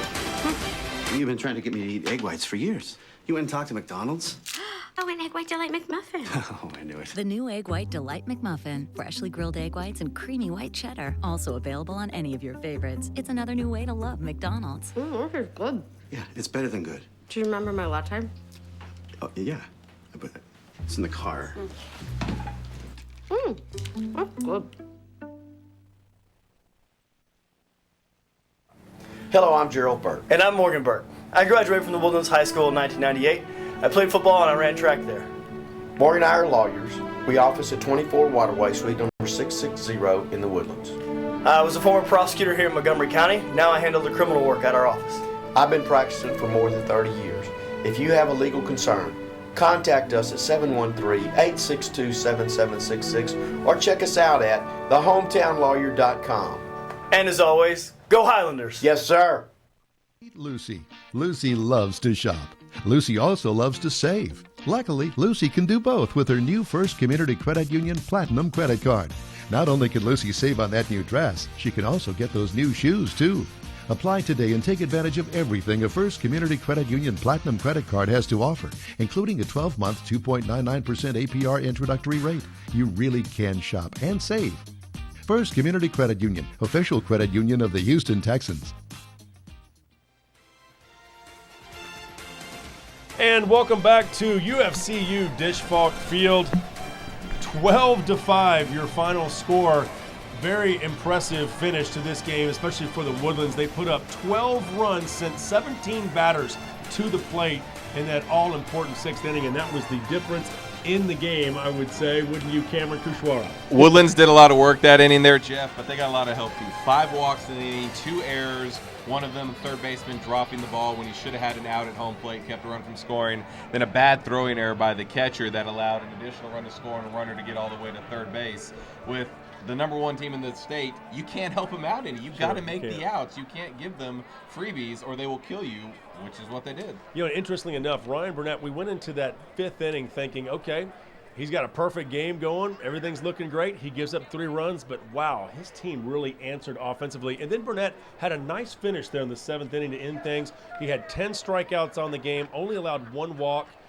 that was a really solid performance by him. Well, exactly. The one walk, his team did commit one error behind him there. He gave up some hard hit balls. He struggled in the 5th inning, that mammoth home run in the bottom of the 6th inning there. But really, other than that, there was not a lot going on. Nothing for 4 2/3 innings. They got a runner on base there in the last inning. He just went ahead and struck out the last 2 hitters he faced in the ball game. I think Ryan Burnett, he didn't have his best stuff. He'd tell you that tonight, but when it mattered, he made pitches. And sometimes, as a former hurler yourself, you just got to go out there and get guys out however you can, right? That's right. You throw strikes. That's the key. All right, for Cameron Kushwara, I'm Jeff Power. Again, your final score, 12-5. The Woodlands takes care of business, winning Game 1 of this best-of-3 game series against the Rockwall Yellowjackets. We'll be on the air live again tomorrow here on FoxSportsSouthwest.com, powered by the Legacy Sports Network at 12:45 Saturday. And if necessary, Game 3 would be at 4 o'clock approximately. So stick with us here in Austin at UFCU Disch-Falk Field. For everyone a part of this one, we thank you for being with us, and we'll see you tomorrow here in Austin.